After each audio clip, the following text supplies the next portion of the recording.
ఆత్మ ప్రణామాలు మాస్టర్స్. మాతృదేవోభవ, పితృదేవోభవ, ఆచార్య దేవోభవ. మనకు ఇంతటి ధ్యానాన్ని జ్ఞానాన్ని ప్రసాదించిన బ్రహ్మర్షి పత్రిజీ గారికి, సమస్త గురు మండలికి, మహాగ్ర బాబాజీకి, ప్రకృతి మాతకు, విశ్వమాతకు, భూమాతకు, పంచభూతాలకు ఆత్మ ప్రణామాలు మాస్టర్స్. మహావతార్ ఫౌండేషన్ వ్యవస్థాపకులైనటువంటి రంగనాథ్ సార్కు ఆత్మ ప్రణామాలు. అలాగే మహావతార్ ఫౌండేషన్ నిర్వహిస్తున్నటువంటి 29 మార్నింగ్ జూమ్ సెషన్ 29వ బ్యాచ్ 1వ రోజు కార్యక్రమానికి స్వాగతం మాస్టర్స్. అందరూ కూడా హాయిగా గంట సేపు ధ్యానం చేసుకుందాం మాస్టర్స్. అందరూ ఒక గ్లాసు మంచినీళ్ళు తాగండి. అలాగే ఇంకొక గ్లాస్ మంచినీళ్ళు తీసి పక్కన పెట్టుకోండి మాస్టర్స్.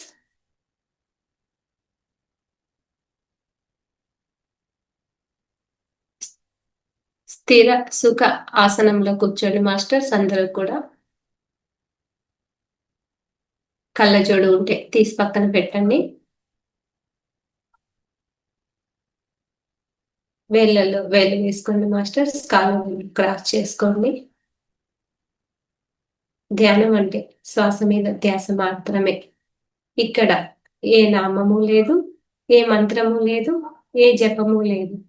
కేవలం మన ఉచ్ఛ్వాస నిశ్వాసలను ఎరుకతో గమనించడం మాత్రమే మాస్టర్స్. ఆలోచనలు వస్తూ ఉంటాయి, వెళ్తూ ఉంటాయి. వాటిని సాక్షిభూతంగా గమనించడం మాత్రమే మనం చేయవలసింది మాస్టర్స్.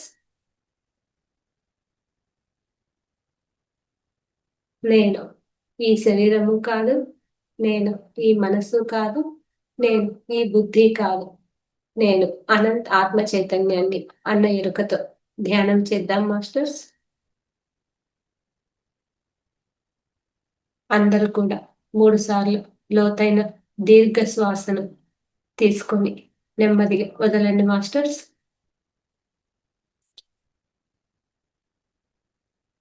మనం లోపలికి పీల్చుకునే గాలి తక్కువ సెకండ్స్ ఉండాలి, బయటికి వదిలే గాలి చాలా నెమ్మదిగా వదలాలి మాస్టర్స్.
ಅಮ್ಮ ಅಪ್ಪ ಎಲ್ಲಾ ಚೆಕ್ ಮಾಡ್ತಾರೆ. ಅಮ್ಮ ಬರೀ ರೆಡ್ ಆಗಿರೋ ಟೊಮ್ಯಾಟೊ ತೆಗುತ್ತಾರೆ. ಅಪ್ಪ ಎಲ್ಲ ಬಿಲ್ನ ಪದೇ ಪದೇ ಚೆಕ್ ಮಾಡ್ತಾರೆ. ಬಟ್ ಶೆಲ್ ಪೆಟ್ರೋಲ್ ವಿಷಯದಲ್ಲಿ ನೋ ಚೆಕಿಂಗ್.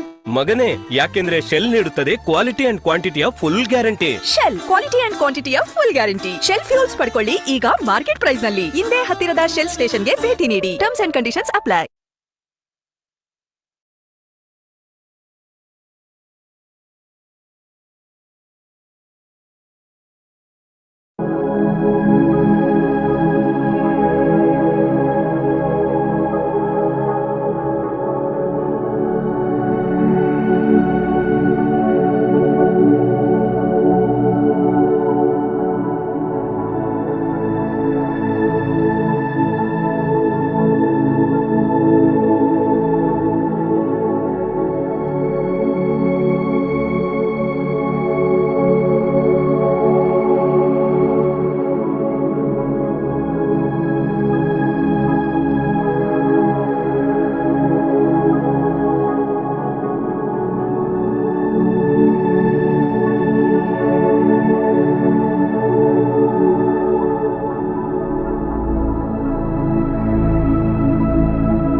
ఆఖరి 15 నిమిషాలు మాస్టర్స్.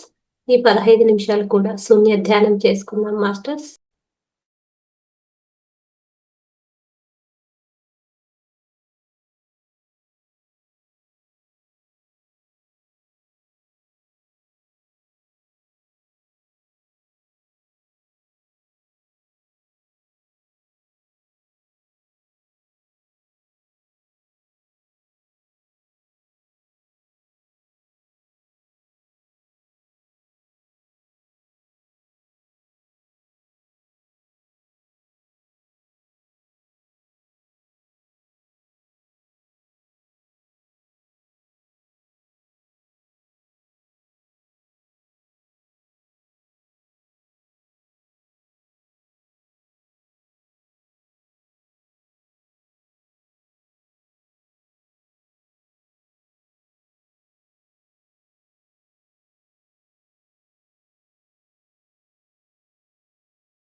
ఆఖరు 2 నిమిషాలు మాస్టర్స్.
ఓకే మాస్టర్స్, నెమ్మదిగా 2 చేతులు విడదీస్తూ 2 కళ్ళ మీద పెట్టుకుందాం మాస్టర్స్.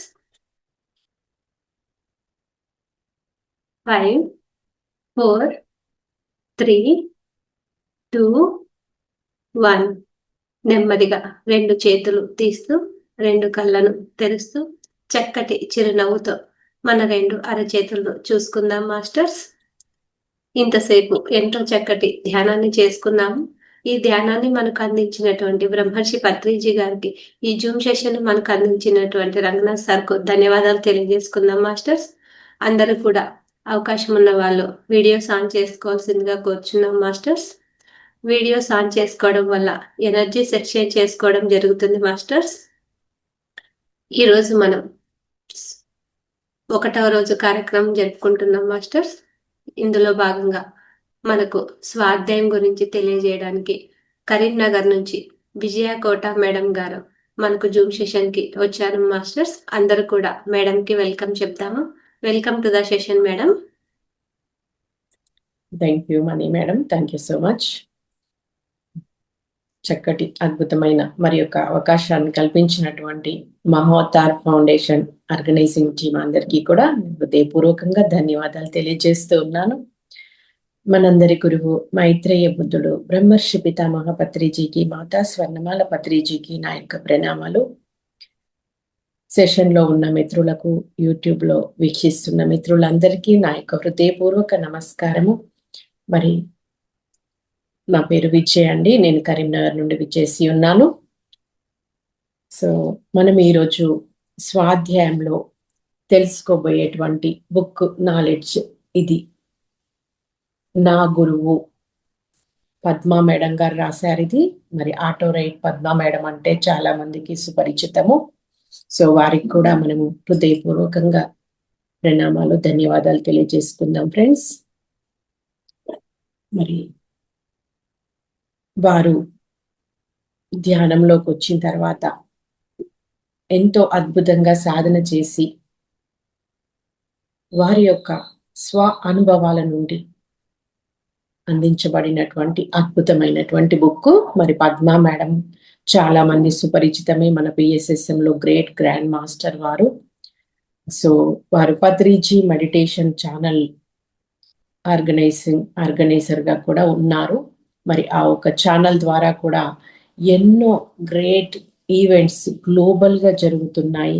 మరి అందులో సత్యమేవ జయతే అనేటువంటి ఒక టైటిల్ తో దేశం అంటే మట్టి కాదో ఇలా ఎన్నో గ్లోబల్ గా చేస్తున్నారు. ప్రస్తుతము హైరార్కీ ఆఫ్ పిరమిడ్స్ అంటే మనకు తెలిసినవి కొన్ని ఉన్నాయి, పిరమిడ్స్, మేజర్ పిరమిడ్ సెంటర్స్. కానీ మనకి తెలియకుండా అద్భుతమైనటువంటి పిరమిడ్ శక్తి క్షేత్రాలు ఎన్నో మరి పత్రిజీ సార్ ఆధ్వర్యంలో నిర్మాణం చేయబడ్డాయి.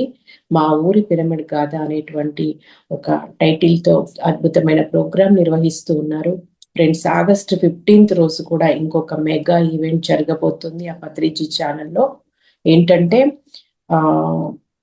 August 15th రోజు 8 to 11 మధ్యలో ప్రపంచ వ్యాప్తంగా ఒక 10,000 స్కూళ్ళలో పిల్లలు కనీసం ఒక 15 నిమిషాలు ధ్యానం చేయాలన్నమాట.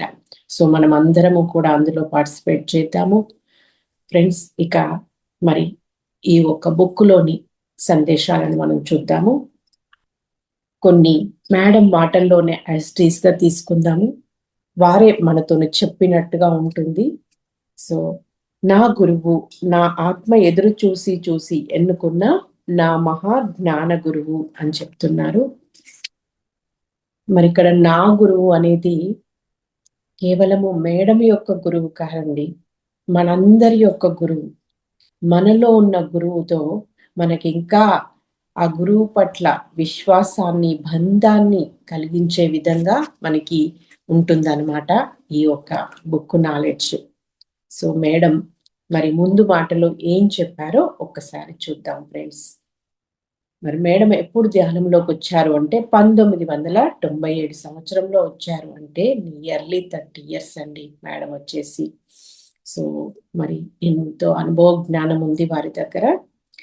ఇక మేడం ఎప్పుడైతే ధ్యానంలోకి వచ్చారో అప్పటి నుండి మన యొక్క గురువు గారైనటువంటి పత్రిజీ గారి గురించి అనేక సందర్భాలలో, అనేక కోణాలలో నేను అంచెలంచెలుగా మరి గురువు గారిని అంచనా వేసుకుంటూ, అర్థం చేసుకుంటూ వారి అడుగుజాడల్లో నడుస్తూ వచ్చానని చెప్తున్నారు. మనకి గురువు అని వింటుంటాము, గురువు గురువు అని మాట్లాడుకుంటాము. కానీ అసలు గురువు అంటే ఎవరు, ఎలా ఉంటారు, ఏం చేస్తారు, ఇవన్నీ కూడా మరి మనకి తెలిసింది చాలా తక్కువ అండి. సో మేడం కూడా స్టార్టింగ్ లో అలాగే ఉన్నారంట. కానీ పోను ఓహో గురువు అంటే ఇదా అనేసి ఎన్నో మార్లు ఆశ్చర్యచకితురాలని అయ్యాను నేను అని చెప్తున్నారు. అంటే ఆ గురువు చూపించే మార్గంలో ప్రయాణం చేస్తున్నప్పుడు మనకప్పుడు అర్థమవుతుంది అన్నమాట. మరి పత్రిజీ సార్ ద్వారా చెప్తున్నారు మేడం, అఖిల బ్రహ్మాండంలోని కోటాను కోట్ల లోకాలను, సత్యాలను చూపించినప్పుడు ఎన్నో విషయాలను అవగాహన చేసుకున్నాను. మరి madam great third I master అన్నమాట. ఎంతో ఆస్ట్రల్ ట్రావెల్స్ చేసి మరి ఎన్నో లోకాలలోని ఎంతో మంది గురువులను, మాస్టర్లను నుండి వారు ఆస్ట్రల్ గా ఎంతో మరి సందేశాలను, అనుభవ జ్ఞానాన్ని పొంది ఉన్నారనమాట. అప్పుడు చెప్తున్నారు, గురువు వల్లనే కదా మనకి ఇదంతా సాధ్యమైంది. సో గురువు అంటే ఇదా నాకు తెలుసుకున్నాను అని చెప్పి. మరి ఎప్పటికప్పుడు కొత్తదనం, ఎప్పటికప్పుడు ఆశ్చర్యం, ఆనందం ఇవన్నీ కూడా మనకి కలగలిపి వస్తూ ఉంటాయి కొత్త కొత్తవి తెలుసుకున్నప్పుడు, చూస్తున్నప్పుడు. అదే చెప్తున్నారు. కానీ ఈ జన్మలో అతి ముఖ్యమైన చిట్ట చివరి ఘట్టంలో నా జన్మకు కారణం ఏమిటి, నా గురువు నా జీవితంలోకి ఎప్పుడు ప్రవేశించబోయారు, నా కోరిక మేరకు ఎప్పుడు ప్రవేశించారు అన్న విషయం నాకు తెలిసింది అని చెప్తున్నారు. అదే విధంగా నేను ఎందుకు ఈ భూమి మీదకి వచ్చాను అన్న పరమ రహస్యము ఒకరోజు మరి మేడంకి ధ్యానంలో బట్టబయలైందంట. ఆ రోజు మేడం యొక్క అనుభవాన్ని మనకి ఇక్కడ షేర్ చేస్తున్నారనమాట. ఏ రోజు అంటే అది 2015 August తేదీ అన్నమాట. ఉదయం 10 గంటలకు వారి యొక్క అనుభవం చెప్తున్నారు. ఈరోజు చాలా డీప్‌గా ట్రాన్స్ వచ్చి దానిలో నాకొక విజన్ కనిపించింది. మా పాప నేను ఒక బస్సులో ఎక్కాము. నేను ముందు సీట్‌లో కూర్చున్నాను. మా పాప చివరి సీట్‌లో కూర్చుంది. మధ్యలో వేరే పిల్లలు ఉన్నారు. నా పక్క సీటు ఖాళీగా ఉంది. బస్ ప్రయాణం జరుగుతూనే ఉంది. అప్పుడు మరి ఒకాయన బస్సు ఎక్కి నా సీట్‌లో ముఖం ఆ వైపుగా తిప్పి కూర్చున్నారు. ఎదురుగా డోర్ ఉంది. అప్పుడు మరి మేడం పక్కన ఒక వ్యక్తి కూర్చున్నారంట. ఆయన ఫేస్ తనకి కనిపించడం లేదు. అప్పుడు మేడం ఏం చేశారు అంటే, ఆయన భుజం మీద చెయ్యి వేసి, "మీరు కొంచెం వెనక్కి వెళ్తారా? మా పాప వెనకాల కూర్చుంది. ఆమొచ్చి ఇక్కడ కూర్చుంటుంది" అని అడిగారంట.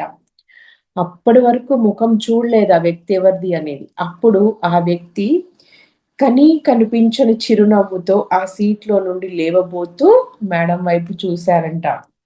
అప్పుడు గమనించారంట ఆ వ్యక్తిని మేడం. ఎలా ఉన్నారు అంటే వారు, ఒక కన్ను మూసుకుపోయి ఉంది. చింపిరి జుట్టు, మాసిపోయిన గడ్డము, బట్టలు బాగా మురికిగా ఉన్నాయి. ఒక భుజం బాగా గూనిగా ఉండి వంగిపోయి ఉన్నారు అని చెప్తున్నారనమాట. అప్పుడు నేను చెప్పింది విన్నారు కదా! అందుకే నేను మీకిది ఇస్తున్నాను అని చెప్పి ఒక 5 స్టార్ లాంటి చాక్లెట్ తీసి ఆ ఒక వ్యక్తి చేతిలో పెట్టారంట మేడం. అయితే అందులో ఆ రేపర్‌లో చాక్లెట్ కంప్లీట్‌గా లేదనమాట. మూడొంతులు మాత్రమే ఉండి ఒక ఒక భాగము ఖాళీగా ఉందనమాట. సో, అప్పుడు ఆయన ఏం చేశారట అంటే 2 దోసీలలోకి ఆ చాక్లెట్‌ని తీసుకొని ఎంతో శ్రద్ధగా తీసుకున్నారంట. అప్పుడు గుర్తించారంట మేడం. అంటే మేడంకన్నీ ఇంట్యూషన్ ఉంటుంది. ఎప్పటికప్పుడు ఇన్నర్‌కెళ్ళి తనకి తెలిసిపోతుంది. ఎవరు, ఏంటి అనేది. ఆ వ్యక్తి ఎవరో కాదు, అష్టావక్రుడు అని చెప్పి అప్పుడు తెలుసుకున్నారంట మేడం. అయితే ఆయన ఈ మేడం ఇచ్చినటువంటి చాక్లెట్ తీసుకొని ఏం చేశారంటే, దీన్ని ఇలాగా తీసుకువెళ్ళకూడదు అని చెప్పి, ఆ లోపల రేపర్‌లో ఉన్నటువంటి చాక్లెట్‌ని బయటకి తీసి, దాన్ని చేతులతో కరిగించి, ఆ నలకలను ఏరివేసి, తర్వాత ఒకదాని తర్వాత ఒకదానిలో అనేక పేపర్స్‌లో దానిని చుడుతూ, తీస్తూ ఈ చేతిలో నుండి ఆ చేతిలోకి, ఆ చేతిలో నుండి ఈ చేతిలోకి అలా మారుస్తూ దాన్ని ఫుల్‌ఫిల్ చేశారంట మొత్తం. అంటే మూడొంతులుగా ఉన్నదాన్ని కంప్లీట్ చేశారంట ఆ చాక్లెట్‌ని. కంప్లీట్ చేసి దాన్ని ఎన్నో రకాలుగా మార్చి అప్పుడు చెప్పారంట, దీన్ని ఇలాగా తీసుకువెళ్ళాలి అని చెప్పి. అప్పుడు మేడంకి అర్థమైందంట. ఏంటంటే అష్టావక్రులు వారి రూపంలో వచ్చింది ఎవరో కాదు. నా గురువు బ్రహ్మర్షి పితామహ పత్రిజీయే. అష్టావక్రులు వారే అని చెప్పి మేడంకి ఇప్పుడు అర్థమైపోయిందంట. సో, మరి ఆ వ్యక్తి చేసినటువంటి ఆ చర్య ఉంది కదా! ఆ మేడం ఇచ్చిన చాక్లెట్‌ని మార్చిండ్రు కదా! దాని వెనకాల ఉన్నటువంటి అంతరార్థాన్ని ఇక్కడ తెలియజేస్తూ ఉన్నారు. ఏంటంటే, నేను ఆయన చేతులలో పెట్టింది. ఆయన సరిదిద్ది సంపూర్ణం చేసింది నా జీవితాన్ని అని చెప్తున్నారిక్కడ. అది ఓన్లీ చాక్లెట్ కాదు. నేను ఈ భూమి మీద జన్మ తీసుకోవడానికి ముందుగానే ఆయన నేను డిజైన్ చేసిన దానిని సరిదిద్ది, సంపూర్ణం చేసి, పైకి తీసుకువెళ్ళి అప్రూవ్ చేయించిన తర్వాతనే నేను ఈ భూమి మీద ఈ సమయంలో రాగలిగాను అని చెప్తున్నారు. అంటే ప్రతి ఒక్క వ్యక్తి భూమి మీద జన్మ తీసుకునే ముందే లైఫ్ అంతా డిజైన్ చేసుకొని వస్తారు కదండి. ఆ గురువుగారు ఏం చేశారంట, మేడం యొక్క లైఫ్ డిజైన్ కంప్లీట్‌గా లేదు. దానిని ఇంకా సంపూర్ణం చేసి పైలోకాల్లో అప్రూవ్ చేశారంట పత్రిజీ సార్ స్వయంగా. సో, అప్పుడు కానీ మేడం భూమి మీద జన్మ తీసుకున్నారంట. ఇక ఈ విషయం తెలిసిన తర్వాత ఆ క్షణాన అనుభూతిని నేనెలా మీకు వివరించగలను? అది సాధ్యమా? అంటే ఇలాంటివి ఎవ్వరికి వాళ్ళు అనుభవం ద్వారా మాత్రమే తెలుసుకోవాల్సినవి. సో, మరి ఆయన మనము భూమి మీద జన్మ తీసుకోక ముందే మన గురువు గారు మన లైఫ్ లో ఎంటర్ అవుతారనేది మనకి ఇక్కడ అర్థమవుతుంది ఫ్రెండ్స్. ఒక గొప్ప గురువుతో ఒక గొప్ప దైవ ప్రణాళికలో భాగంగా మనం ఉన్నప్పుడు మనము ఈ లైఫ్ ను తీసుకునే కంటే ముందు నుండి కూడా వారి యొక్క గైడెన్స్ సపోర్ట్ మనకు ఉంటుంది అని తెలుస్తుంది. మరి పత్రిజీ సార్ మేడం లైఫ్ లోకి రాక ముందుగానే ఇంకా మరి తనకు ఒక కూతురు రూపంలో ఒక గొప్ప దివ్యాత్మను అందించారు అని చెప్తున్నారనమాట. సో ఈ విషయం ఎప్పుడు అంటే మేడం 97లో ధ్యానంలోకి వస్తే 1997లో 2015లో ఈ యొక్క సత్యాన్ని తెలుసుకున్నారనమాట. 18 సంవత్సరాలకు ధ్యానంలోకి వచ్చిన తర్వాత. సో అది ఇంకా అందుకే పత్రిజీ సార్లు నేను నా సర్వస్వంగా భావించడానికి, తూచా తప్పకుండా ఆయన చెప్పినవి ఆచరించడానికి కారణం ఆయనే నన్ను ఈ భూమి మీదకి తీసుకురావడం. మరి నేను ఈ భూమి మీదకి రావడానికి ముఖ్య కారణం నా గురువు పత్రిజీ కాబట్టి నేను అందుకే నా గురువును సర్వాంతర్యామిలాగానే నన్ను తీర్చిదిద్దారు. మరి సర్వాంతర్యామి తత్వంతో ఉన్నటువంటి అంత గొప్ప గురువు అందరినీ కూడా తీర్చిదిద్దుతున్నారు. అందుకే నా జీవితం వారికి అంకితం అని చెప్పి చెప్తున్నారనమాట ఎంతో గొప్పగా. సో ఇక తొలి పలుకు అనేటువంటి అంశంలో మేడం ఇంకొక వారి కొద్ది అనుభవాలను మనకు తెలియజేస్తూ ఉన్నారు. మేడం చెప్తున్నారు, నా జీవితంలో కూడా అద్భుతమైన అనుభవాలు ఉంటాయని, వాటిని ఇలా గ్రంథస్థం చేసి అందరితో పంచుకునే రోజు ఒకటి వస్తుందని కలలో కూడా ఊహించలేదు. అంటే చిన్నప్పుడు అందరము సామాన్యంగానే ఉంటాము, ధ్యానంలోకి రాకముందు, సాధనలోకి రాకముందు. అలాగే మేడం కూడా ఉన్నారనమాట. ఎంత సామాన్యంగా జీవితాన్ని మొదలు పెట్టానో అంత అసామాన్యంగా ఈ రోజు ఎదిగాను. సామాన్య స్థితి నుండి అసామాన్య స్థితికి ఎదిగాను అని చెప్తున్నారు. ఇది ఎంతో గర్వంగా ఉంది నాకు అని చెప్తున్నారు. మరి ఇంకా మేడం తన గురించి చెప్పుకుంటున్నారు, నాకు ఎలాంటి ఆకర్షించే రూపము లేదు, మాటకారి తనము లేదు, తెలివి కల బుర్ర లేదు. అయితే ఏమీ లేని, ఎటువంటి ప్రత్యేకత లేని జీవితం నుండి నా దగ్గర ఉన్నది ప్రతి ప్రాణికి అవసరమైన ఆత్మజ్ఞానం అనే ఎరుకతో ఎంతో మంది ఆత్మజ్ఞానులతో కలిసి జీవించే స్థాయికి నేను ఎదిగాను. అత్యున్నతమైన ఈ జీవిత మార్గాన్ని నాకు ప్రసాదించినటువంటి నా తండ్రి సుభాష్ పత్రిజీకి నేను కృతజ్ఞతలు ఎలా తెలియజేయగలను? నన్ను నేను ఆత్మార్పణం చేసుకోవడం తప్ప అని ఎంతో మరి చక్కగా గ్రాటిట్యూడ్ తెలియజేస్తూ ఉన్నారు పత్రిజీకి. మనందరికీ నిజంగా మేడం లైఫ్ ఎంతో స్ఫూర్తి అండి. ఎన్నో నేర్చుకోవచ్చు మేడం నుండి. ఎంత అంకిత భావంతో ఉంటారో, ఎంత స్వచ్ఛంగా ఉంటారో, ఎంత సింపుల్ గా కూడా ఉంటారు. వారు చేసే పనులు మాత్రము ఎంతో అద్భుతంగా ఉంటాయి. అలాంటి ఒక గ్రేట్ మాస్టర్ ద్వారా మనకు అందించబడిన ఈ జ్ఞానాన్ని తెలుసుకోవడం మనందరికీ నిజంగా చాలా హ్యాపీ. సో మేడం బాల్యము అనే కాన్సెప్ట్ లో ఏం చెప్తున్నారో చూద్దాం ఫ్రెండ్స్. మరి జనరల్ గా అందరికి బాల్యం అంటే ఎలా ఉంటుంది? చక్కగా ఆటలు పాటలు ఎంజాయ్మెంట్, ఇలా ఎన్నో రకాలుగా చిలిపితనంతో ఉత్సాహంతో ఉరుకలు వేస్తూ ఒక అద్భుతమైనటువంటి జీవితం కదా. కానీ ఇక్కడ భిన్నంగా యోగీశ్వర్ల యొక్క జీవితాలు అందుకు భిన్నంగా ఉంటాయి అనడానికి మరి మనకి గతంలో కూడా రమణ మహర్షి, యోగానంద పరమహంస, రామకృష్ణ పరమహంస ఎందరో జీవితాలు ఉదాహరణగా ఉన్నాయి. ఇక్కడ మేడం గారు కూడా అలాంటి కోవలో చెందినటువంటి ఒక గొప్ప యోగీశ్వరురాలు బై బర్త్ అన్నమాట వారు. సో అందుకే చెప్తున్నారు ఇక్కడ బాల్యం అంతా ఎంతో బాధాకరం. సో మేడంకి 6-7 ఇయర్స్ అంత వయసు ఉన్నప్పుడు అందరి పిల్లల్లాగా మేడం లేరు. మేడం యొక్క ఆలోచన విధానాలు వేరుగా ఉండేవి. అసలు నేను ఏం చూస్తున్నానో ఏం వింటున్నానో నాకే అర్థమయ్యేది కాదు. అలా ఉండేదాన్ని. ఉన్నట్టుండి ఆలోచన రహిత స్థితికి, ఇప్పుడు మనం ధ్యానం చేసి ఆలోచన రహిత స్థితికి వెళ్తే మేడం అప్పుడు ఏ ధ్యానము చేయకుండా కూడా అలా థాట్లెస్ స్టేట్కి వెళ్ళేవారంట.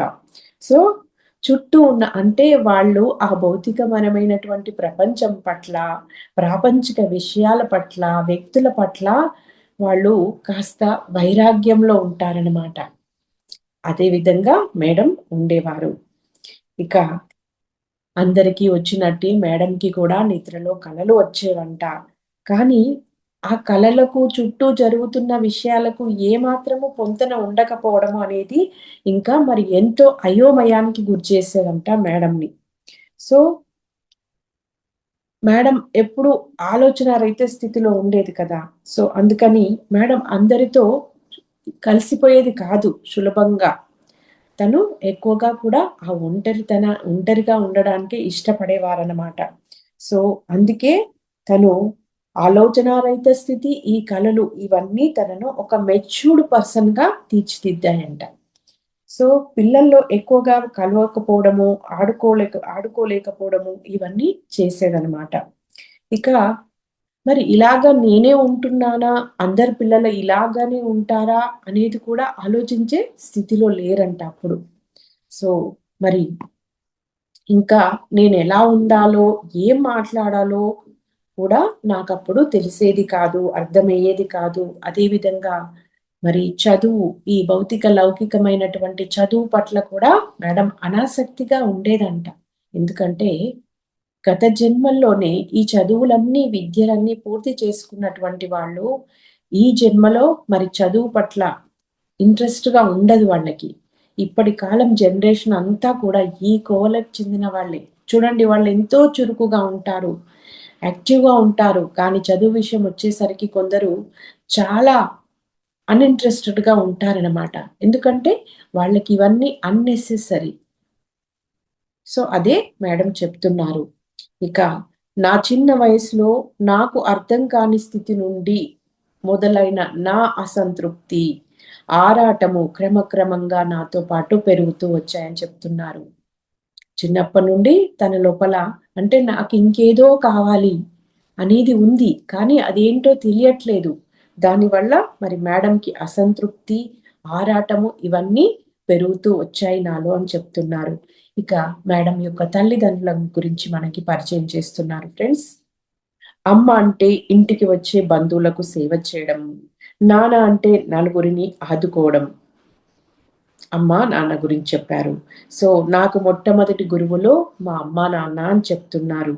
అయితే అందరి తల్లిదండ్రుల్లాగా మేడం వాళ్ళ తల్లిదండ్రులు నువ్వు ఇలా ఉండు, అలా ఉండు, ఇది చెయ్యి అని మాటలతో ఏమి చెప్పేవారు కారంట. కానీ వాళ్ళు ఆచరించి చూపించే వాళ్ళంట, ఆదర్శంగా ఉండేవారంట మేడంకి. సో అందువల్లనే మేడం ఈ నిరాడంబర జీవితాన్ని వారి దగ్గర నుండే పుణికిపుచ్చుకున్నారనమాట. ఇక వాళ్ళ నాన్నగారు చాలా సాఫ్ట్ పర్సన్. అయితే ఒకానొక రోజు వాళ్ళ నాన్నగారు తనను ఉద్దేశించి మాట్లాడిన మాటలో మరి మేడం లోపల ఒక టర్నింగ్ పాయింట్ తీసుకొచ్చాయన్నమాట. మేడంకి 14 సంవత్సరాల వయసు ఉందంట. అప్పుడు ఒకానొక రోజు మేడం వాళ్ళ నాన్నగారు మేడంతో ఏమన్నారట అంటే, ఎందుకంటే మేడం ఎప్పుడు మరి ముభావంగా ఉంటూ అందరితో కలవరు కదా. సో అందుకని ఒక మాట అన్నారంట, ఎందుకు పుడతారు కొందరు జనాభా లెక్కకి అన్న మాటలు మాట్లాడారంట మేడం ఉద్దేశించి. సో ఆ వాక్యము నన్ను అనువనువున తూట్లు పొడవడమే కాక నేను ఏ పనైనా సరిగ్గా చేయలేని ప్రతిసారి పదే పదే గుర్తొచ్చి నాకు జీవితం మీద విరక్తిని కలిగించేది అని చెప్తున్నారు. మాటలకి మరి ఎంతో పవర్ ఉంటుంది ఫ్రెండ్స్. అందుకే మాట మీద ధ్యాస, ఎరుక ఎంతో ఉండాలి. పత్రిజీ సార్ కూడా మనకి ఎప్పుడూ చెప్తూ ఉంటారనమాట. మన మాటలు ఒకరిని మరి మంచి మార్గంలోకి తీసుకెళ్ళొచ్చు, లేదా ఇంకొక రకంగా కూడా వాళ్ళని గైడ్ చేయొచ్చు, వాళ్ళ మీద ప్రభావాన్ని చూపొచ్చు.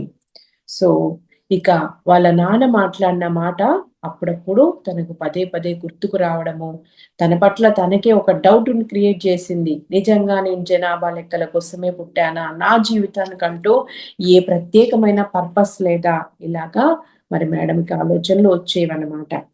సో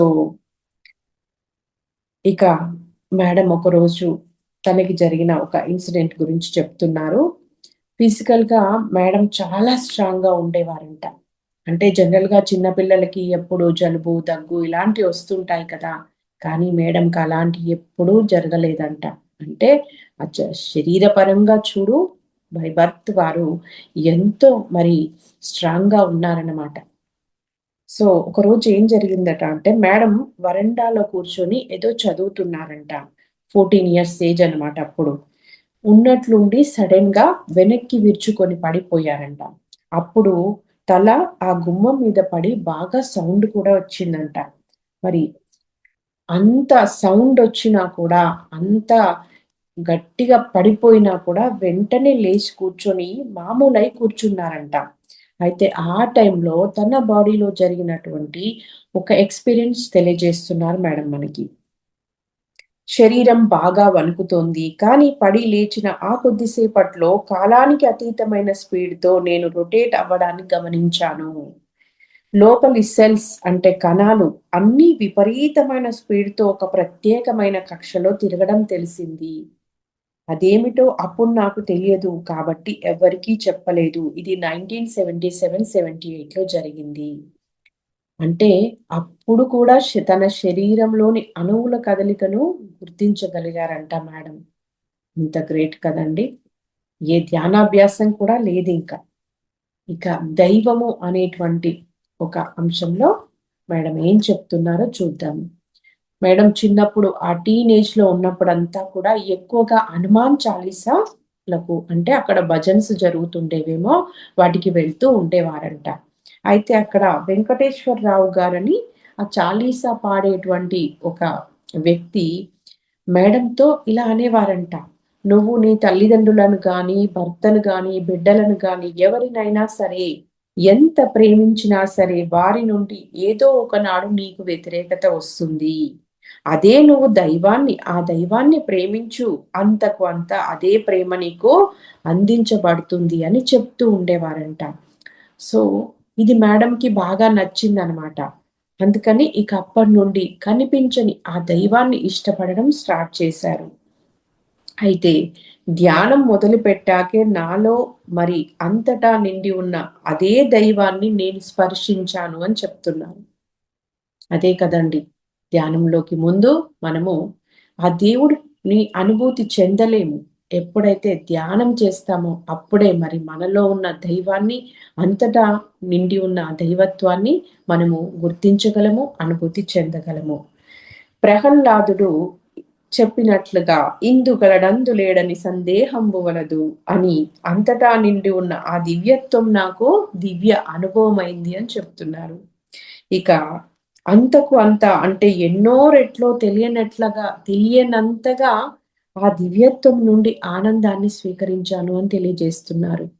ఎప్పుడైతే మరి ఆ దైవాన్ని అనుభూతి చెందారో అప్పటి నుండి ఆ దైవం నుండి ఆ దైవత్వాన్ని అనుభూతి చెందుతూ ఆనందం పొందారంట. ఇక కొంతకాలానికి నేనే ఆ దివ్యత్వం అనే పూర్తి ఎరుక నాలో నిండిపోయింది అని చెప్తున్నారు.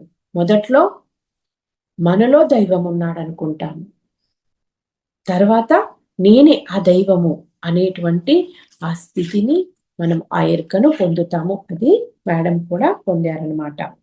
ఇక ఇంకొక ఇన్సిడెంట్ గురించి చెప్తున్నారనమాట. 1981లో జరిగింది. పైన చదువుకుంటూ ఉన్నారంట మేడం. ఒకరోజు సడన్ గా ఉన్నట్లుండి ఏడుపు మొదలు పెట్టారంట. ఎందుకు ఏడుస్తున్నారో తెలియదు. ఇంట్లో వాళ్ళందరూ వచ్చి ఎందుకు ఏడుస్తున్నావు అని కారణం అడిగితే, నేను ఎవరికి పుట్టానో, ఎక్కడ పుట్టానో, ఎందుకున్నానో తెలియదు అని చెప్తూ మళ్ళీ ఏడవడం ఇలాగా చేస్తూ కాసేపటికి స్పృహ తప్పి పడిపోయారంట. ఇక ఆ దెబ్బకు 1 నెల రోజుల వరకు లేవలేదంట మేడం. ఏదో ఒక చెప్పలేని బాధ చిన్నప్పటి నుండి మేడంకి ఉందంట. గుండెలలో తలపెట్టుకునే వాళ్ళు ఎవ్వరూ లేరు అనే వెలితి నన్ను విపరీతంగా తొలిసి పడేసింది. ఆ సమయంలో మనం ఏం చేస్తాము, ఎప్పుడైనా ఏదైనా మనం బాధల్లో ఉన్నప్పుడు ఎదుటి వారి నుండి సానుభూతిని కోరుకుంటాము. ఎవరైనా మనకి దగ్గరికి తీసుకొని చక్కగా మనల్ని హగ్ చేసుకొని వాళ్ళ ప్రేమను పంచాలని ఆరాటము తపన ఉంటుంది మనకి. కానీ మరి మేడంకి అలాగే ఉంది, కానీ మేడంకి అది లభించలేదన్నమాట. సో అది చెప్తున్నారు ఇక్కడ. ఇంకా మేడం యొక్క వివాహము, సంసారము అనే టాపిక్ లో చెప్తున్నారు. మేడం గారికి 22 సంవత్సరాలకి పెళ్ళయింది. నన్ను ఒక అయ్య చేతిలో పెట్టారు మా అమ్మా నాన్న అని చెప్తున్నారు. అయ్య పేరు రవీంద్ర కుమార్, మేడం గారి భర్త పేరు రవీంద్ర కుమార్ అన్నమాట. ఇక ఇప్పటి నుండి మేడం జీవితంలో కొత్త అనుభవాలు, కొత్త అసంతృప్తి ఇవన్నీ మళ్ళీ చోటు చేసుకున్నాయి. మరి వారి భర్త గురించి చెప్తున్నారనమాట మేడం. ఆయన ఏమీ చెప్పేవారు కాదు, ఒడిదొడుకులను ఆయన తట్టుకుంటూ నాకు నేర్పారు. మరి వాళ్ళ తల్లిదండ్రులు నోటితో ఏమీ చెప్పేవారు కాదు మేడంకి. అదే విధంగా భర్త గారు కూడా మాటలతో ఏమీ చెప్పేవారు కాదంట. ఒడిదొడుకులను ఆయన తట్టుకుని మరి మేడంకి స్ఫూర్తిగా నిలిచారంట. సో అర్ధరాత్రి కూడా ఒంటరిగా తిరగగలిగేలా ఆయన మమ్మల్ని ట్రైనప్ చేశారు అని చెప్తున్నారు. ఇక ఇవన్నీ చేశారు, కానీ ఏనాడు ఎలాంటి పరిస్థితులలోనూ ఓదార్పు అనేది ఆయన నుండి ఎరగలేదు. మనము మానవ సహజం ఏంటి, ఎప్పుడు కూడా మనం ఓదార్పు కోరుకుంటాము మనకి ఎప్పుడైనా కష్టము, దుఃఖము, బాధ ఉన్నప్పుడు. కానీ అది ఇక్కడ కూడా వెల్తిగానే ఉంది మేడంకి. ఇక ఆ సమయంలో నాలోని ఈ ఫీలింగ్స్ ని గుర్తించలేనప్పుడు తన జీవితంలోని అసంతృప్తి అనేది ఇంకా పెరుగుతూ వచ్చిందనమాట. అప్పుడు ఆ సమయంలో మరి మేడంకి 2 బిడ్డలు జన్మించారు, ఒక పాప ఒక బాబు అన్నమాట. సో అప్పుడు ఇంకేమనుకున్నారంట మేడం, బంగారు బొమ్మల లాంటి 2 పిల్లలకు జన్మనివ్వడం తప్ప నేనేమి చేయలేకపోతున్నాను. అదంతా కూడా తనకింకా సంతృప్తినివ్వడం లేదు. సో ఈ ఆలోచన తనను నిలువనిచ్చేది కాదంట. ఏదో ఉంది, ఏదో చెయ్యాలి, ఆరాటము తపన ఉంది, కానీ ఏం చెయ్యాలి, ఎటెళ్ళాలి ఏమీ తెలియట్లేదనమాట. సో ఇక ఇంతేనా జీవితం, వండడం, పెట్టడం, తినడం, పడుకోవడం, 2 పిల్లల్ని కనడం తప్ప నేను చేసింది ఏముంది అని ఒక అసంతృప్తి. నాకంటూ వేరే ఏమీ పని లేదా, నాకంటూ వేరే పర్పస్ లేదా, మరి ఈ మాత్రం దానికి మనిషికి జంతువు జన్మకి తేడా ఏముంది, జంతువు కూడా మరి ఇవన్నీ చేస్తుంది, తను పిల్లల్ని కంటుంది, చక్కగా తను సంపాదించుకుంటుంది, ఇవన్నీ చేస్తుంది కదా, కానీ మనిషికి ఆ జంతువుకు తేడా లేనప్పుడు ఈ జీవితం ఎందుకు, ఇలాంటి ఒక మరి వైరాగ్యపరమైనటువంటి భావనలు వచ్చేవంట మేడంకి. అలా ప్రతి క్షణం సతమతమవుతూ ఉండేవారనమాట. ఇక తనకి 33 సంవత్సరాల వయసు వచ్చేటప్పటికి, కాలం ఆగదు కదా, 33 years వచ్చినాయంట ఇంకా ఏజ్. అప్పటికి ఇక ఈ జీవితం మీద విరక్తి, జీవన విధానం పట్ల అసంతృప్తి తీవ్ర స్థాయికి వెళ్ళిపోయాయంట. ఇంకప్పుడు నాకు ఈ చేతగాని చెవట దద్దమ్మ జీవితం వద్దు అనేసి మొట్టమొదటిసారిగా ఆత్మహత్య ప్రయత్నం చేశారు అని చెప్తున్నారు. చూడండి ఇప్పుడు అదే మేడం మరి ఎంత అద్భుతమైన స్థితిలో ఉండి ఎంత మందికి మార్గదర్శకులుగా ఉన్నారో. అంటే సాధనకు ముందు జీవితము, సాధన తర్వాత జీవితానికి ఎంత వ్యత్యాసం కదండి. అలా ఆ క్షణంలో మళ్ళీ ఇంకొక ఆలోచన వచ్చిందంట. అబ్బా, ఇంతకాలం ఇన్ని సంవత్సరాలు వెయిట్ చేశాను కదా, సరేలే ఇంకొద్ది కాలం వెయిట్ చేస్తాను, నా జీవితంలో మార్పులు వస్తాయేమో అని చెప్పి మళ్ళీ ఒక ఆశ తనను ఆ పని చేయకుండా ఆపిందంట. సో అప్పుడే ఇక పిరమిడ్ ధ్యాన కేంద్రాల మరి సువిశాల ప్రపంచపు సృష్టికర్త అయిన బ్రహ్మర్షి సుభాష్ పత్రి సర్ చెంతకు నడిపించింది. ఆ సమయము మేడముని ఇక ఈ PSSM లోకి ఎంటర్ కావడానికి మార్గాన్ని సుగమం చేసిందంట. నీటి బిందువు ఆవిరై ఆకాశంలోకి చేరుకున్నట్లు నేను ఈ పిరమిడ్ ధ్యాన కేంద్రంలోకి అడుగు పెట్టాను. నీటి బిందువు ఆవిరై ఆకాశంలోకి చేరుకుంటే తన గమ్యానికి వెళ్ళినట్లే కదా. సో అదే విధంగా నేను ఈ పిరమిడ్ ధ్యాన కేంద్రంలోకి అడుగు పెట్టాను అని చెప్తున్నారు. ఇక కళ నిజమాయగా అనే అంశంలో మేడం ఏం చెప్తున్నారు అంటే, ఒకరోజు వాళ్ళ పక్కింట్లో వాళ్ళంట ఎవరో స్వామీజీ వచ్చారు. మేడం అప్పుడు విజయవాడలో నివసించేవారు ఫ్రెండ్స్. 2015 వరకు కూడా విజయవాడలో నివసించేవారు. 2016లో మేడం అమెరికా వెళ్ళారు. అక్కడ డలాస్లో ఉంటారు. ఎక్కువగా అమెరికాలో ఉంటూ మరి అక్కడ కూడా ఎంతో అద్భుతంగా మరి మన వర్క్ పిఎస్ఎస్ఎం వర్క్ చేస్తూ ఉన్నారు. ఎంతో మంది మాస్టర్స్తో ఇంటరాక్ట్ అవుతూ. సో అప్పుడు ఇంకా మేడం విజయవాడలో ఉన్నారనమాట. ఒకరోజు మరి పక్కింటి వాళ్ళు ఎవరో స్వామీజీ వచ్చారంట, మేము వెళ్తున్నాము, నువ్వు కూడా వస్తావా అని అడిగితే వెంటనే వాళ్ళతో పాటు వెళ్ళిపోయారంట. ఇక ఆ రోజు వీళ్ళు వెళ్ళేసరికి 10 మంది మధ్యలో తెల్లని గడ్డంతో బ్లాక్ ప్యాంటు వైట్ షర్టు టక్ చేసుకొని కాలు మీద కాలు వేసుకొని కూర్చుని కనిపించారంట బ్రహ్మర్షి సుభాష్ పత్రిజీ. మరి ఆ టైంలో అతి సామాన్యంగా ఉన్న ఆయనను చూసి, ఇదేంటి స్వామీజీలంటే వేషభాషలు వేరుగా ఉంటాయి కదా, ఇలా అందరితో కలిసి కింద కూర్చోరు కదా అన్న ఆలోచన కూడా మేడంకి ఏమాత్రము రాలేదంట. ఎందుకంటే తనకు కావలసింది దొరికింది. ఆ ఒక సంతోషము లోపల ఆనందము పొంగి పొర్లిపోతుంది అనమాట. సో ఇంకా వెవ్వి అలాంటి ఆలోచనలు కూడా లేవంట మేడంకి అప్పుడు. ఇక సార్ వెంటనే అందరినీ ధ్యానంలో కూర్చోబెట్టారంట 20 నిమిషాలు. 20 నిమిషాలకి ఓకే చెప్పారు. సో అందరినీ మరి సార్ ఏం చేస్తారు, ధ్యానం తర్వాత ధ్యాన అనుభవాలు అడుగుతూ ఉంటారు కదా, అదే విధంగా మరి మేడం దగ్గరకు వచ్చి మేడం ధ్యానానుభవం కూడా అడిగారంట. అప్పుడు మేడం చెప్పారంట, నాకు మేడ వెన్ను నొప్పిగా ఉంది అనేసి చెప్పారు. ఇది వారి యొక్క మొట్టమొదటి ధ్యానానుభవము. మొట్టమొదటి ధ్యానము పత్రిజీ సార్ సాంగత్యంలో చేశారు పద్మ మేడం గారు. గ్రేట్. ఇక మరి సార్ ఎప్పుడైనా ప్రోగ్రామ్స్కి వచ్చినప్పుడు లాస్ట్ లో వెళ్లే ముందు అందరికీ షేక్ హ్యాండ్స్ ఇస్తూ ఉంటారు, కొందరిని మాట్లాడిస్తారు కదా. అదే విధంగా మేడం దగ్గరకు వచ్చి మేడం షేక్ హ్యాండ్ ఇచ్చి మేడంని అడిగారంట. ఏమని అంటే, ఇంకా చెప్పండి అని. మేడం నవ్వేసి ఊరుకున్నారంట. కానీ మేడంకి ఆ టైంలో ఇలా అనిపించదంట, పత్రి సార్తో నా మొదటి కలయిక కానీ ధ్యాన పద్ధతి కానీ మాట్లాడే విధానం కానీ ఇవేవి నాకు కొత్తగా అనిపించలేదు, అన్నీ నాకు తెలిసినవే, బాగా అలవాటు ఉన్నవే అనిపించిందంట. ఇది కొత్తగా అనిపించలేదంట. ఇది నా ధ్యాన ప్రవేశము. అంటే జన్మ జన్మలుగా మనమంతా కూడా గురువు గారు సాంగత్యంలో ఉన్నాము, ఈ యొక్క సాధనలో ఉన్నాము కాబట్టి మనకిది కొత్తగా అనిపించదు కొందరికి. సో ఇక ఆ సమయంలో మేడంకి ఒక నిశ్చింత, చేరుకోవలసిన చోటికి చేరుకున్నప్పుడు కలిగే ప్రశాంతత లభించిందంట. ఇక నేను దేనికోసము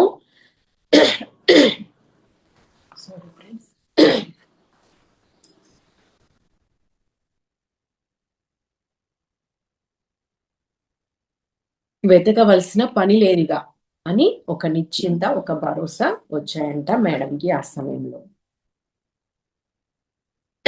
మరి మేడం గారు ధ్యాన సాధన, ఇంకా ధ్యానంలోకి వచ్చారు కదా, వారి సాధన ఎలా ఉండేదో చూద్దాం. పత్రి సార్ చెప్పారంట అప్పుడు, రోజు 45 మినిట్స్ ధ్యానం చేయండి అనేసి. మరి మేడం స్టార్టింగ్ లో కూర్చుంటే ఫస్ట్ 1-2 రోజులు 15 నిమిషాలు కూర్చోవడమే చాలా కష్టమైందంట మేడంకి. కానీ ఇక 3వ రోజు నుండి మాత్రము రోజు ఒక్కొక్క రోజు 3 సార్లు 1.5 గంటలకు పెంచేశారంట వారి యొక్క ధ్యాన సాధన. చూడండి ఫ్రెండ్స్, ఎంత పట్టుదల, ఎంత అంకిత భావం ఉండుంటుంది. 15 నిమిషాల నుండి 1.5 గంట వరకు పెరిగిపోయిందంట వారి యొక్క సాధన. ఆ విధంగా మరి మేడం చెప్తున్నారు, మేడంకి ఏ పని చేసినా కూడా పూర్తిగా చేయడం అలవాటు అనమాట. ఏదో చేశానులే వాళ్ళు చెప్పారు కదా అని చెప్పి అలా మమ అనిపించడం ఇష్టం ఉండదనమాట. చేస్తే పర్ఫెక్ట్ గా చేస్తారు. అదే విధంగా ధ్యానాన్ని కూడా పూర్తి ధ్యాసతో శ్వాసను గమనించడం స్టార్ట్ చేశానన్నమాట. మరి అప్పుడు అక్కడ ఇంకా మేడం కంటే ముందు ఉన్నటువంటి కొందరు మాస్టర్స్ ద్వారా మేడం వాళ్ళ క్లాసులు అటెండ్ అవుతూ వారి ద్వారా జ్ఞానాన్ని పొందుతూ వస్తున్నారనమాట. ఇక 2 వారాలు గడిచేటప్పటికి మేడం యొక్క అనుభవాలు చెప్తున్నారు. శరీరం రకరకాల ధ్యాన ముద్రలు వేయడము, నొప్పులు రావడము, రకరకాల ఆసనాలు శరీరం వేయడము, మళ్ళీ అదే మామూలుగా అయిపోవడం జరిగింది. అంటే మనము ఆసనాలు యోగాలో ఏం చేస్తాము, వాంటెల్లి వేస్తాం కదా, కానీ ఇక్కడ ధ్యానంలో కొందరికి మరి ఈ ఆసనాలు వేయడము, ముద్రలు వేయడము, రకరకాల పోస్చర్స్ లోకి శరీరము వెళ్ళడము అనేది సహజంగా జరుగుతుంది. అదే విధంగా మళ్ళీ ధ్యానం అయిపోయాక వాటికి జరిగేటువంటి ఆ హీలింగ్ ప్రక్రియలు కావచ్చు, క్లీనింగ్ ప్రక్రియ కావచ్చు, ముగియగానే ఆ శరీరం అవయవాలు వాటంతట అవే మళ్ళీ నార్మల్ పొజిషన్కి వస్తాయి అన్నమాట. కొందరు మెడలు ఇటు పడుతున్నాయి అటు పడుతున్నాయి అని చెప్పి తిరిగి వాటిని వాంటెల్లి సరిచేయాలని చూస్తారు. సో అలా ఏమీ చేయాల్సిన పని లేదు. మళ్ళీ వాటంతట అదే మళ్ళీ నార్మల్ పొజిషన్కి వస్తాయి అన్నమాట. ఇక్కడ మేడంకి ఇలాంటి ఎక్స్పీరియన్సెస్ వచ్చేవంట. సో ఎక్కువగా ధ్యానంలో కూర్చోగానే మేడం యొక్క మెడ వెనుకకి వాలిపోయేదంట. 2 గూడల మధ్య సెటిల్ అయ్యేదంట వెనుకకెళ్ళి. ఇక మేడం మెడ వెనకకి వెళ్ళిపోగానే ఆ పరిసరాలు చుట్టూ ఏమీ స్పృహ ఉండేది కాదంట. మళ్ళీ ధ్యానం నుండి బయటికి వచ్చిన తర్వాతనే స్పృహలోకి వచ్చేవారంట. స్పృహ వచ్చిన తర్వాత మళ్ళీ మెడ నార్మల్ పొజిషన్కి వచ్చేది అని చెప్తున్నారు. ఇక ఇలా ధ్యాన సాధనలో ఉన్నప్పుడు మరి మేడంకి మొట్టమొదట అతి త్వరలోనే ఈ విజన్స్ రావడం అనేది, ధ్యానంలో విజన్స్ కనిపిస్తూ ఉంటాయి కదా, అది మొదలైందనమాట కొద్ది రోజులకి. మరి మేడం యొక్క థర్డ్ ఐ అనుభవాలు ఎంతో అద్భుతంగా ఉంటాయి ఫ్రెండ్స్. ఇక్కడ మేడం యొక్క థర్డ్ ఐ అనుభవాలు చెప్పారు, కొన్ని చూద్దాము. జ్ఞాన నేత్రము అనేటువంటి అంశంలో జ్ఞాన నేత్రం అనేది మరి మేడం చిన్నప్పటి నుండే విన్నారంట ఆ పదము, కానీ అదేంటో తెలియదు. సో ధ్యానం చేయడం మొదలుపెట్టిన కొద్ది కాలానికే కళ్ళు మూసుకోగానే మేడం యొక్క థర్డ్ ఐ యాక్టివేషన్ ఎక్స్పీరియన్స్ చెప్తున్నారు ఇక్కడ. ధ్యానం చేయడం మొదలుపెట్టిన కొద్ది కాలానికే కళ్ళు మూసుకోగానే 2 ఐబాల్స్ నాసిక చివరికి చేరేవి. వాటి వెనుక నుండి నరం లాగినట్లుగా అయ్యి కనుబొమల మధ్యకి ఒక తాడు కట్టి లాగిన అనుభూతి కలిగింది. ఈ లాగటం అలానే నుదురు పైభాగం వరకు ప్రసరించింది. ఒక రకమైన నొప్పి లాంటిది 2 కళ్ళ చుట్టూ వెనుక వైపు నుండి రౌండ్ గా వచ్చింది. కాసేపటికి నాకు మొత్తం ఫిజికల్ అవేర్నెస్ పోయింది. ఒక ఫోకస్ నా ముందుకు వచ్చి కనిపించింది. నా మొట్టమొదటి థర్డ్ ఐ విజన్ ఇదంతా జరిగిన తర్వాత నేను చూశాను అని చెప్తున్నారు. థర్డ్ ఐ యాక్టివేషన్ సమయంలో ఎలాంటి ఎక్స్పీరియన్స్ ఉందనేది. ఇక తర్వాత నుండి థర్డ్ ఐ ద్వారా చూడడం అనేది నాకు నిత్య కృత్యమైంది.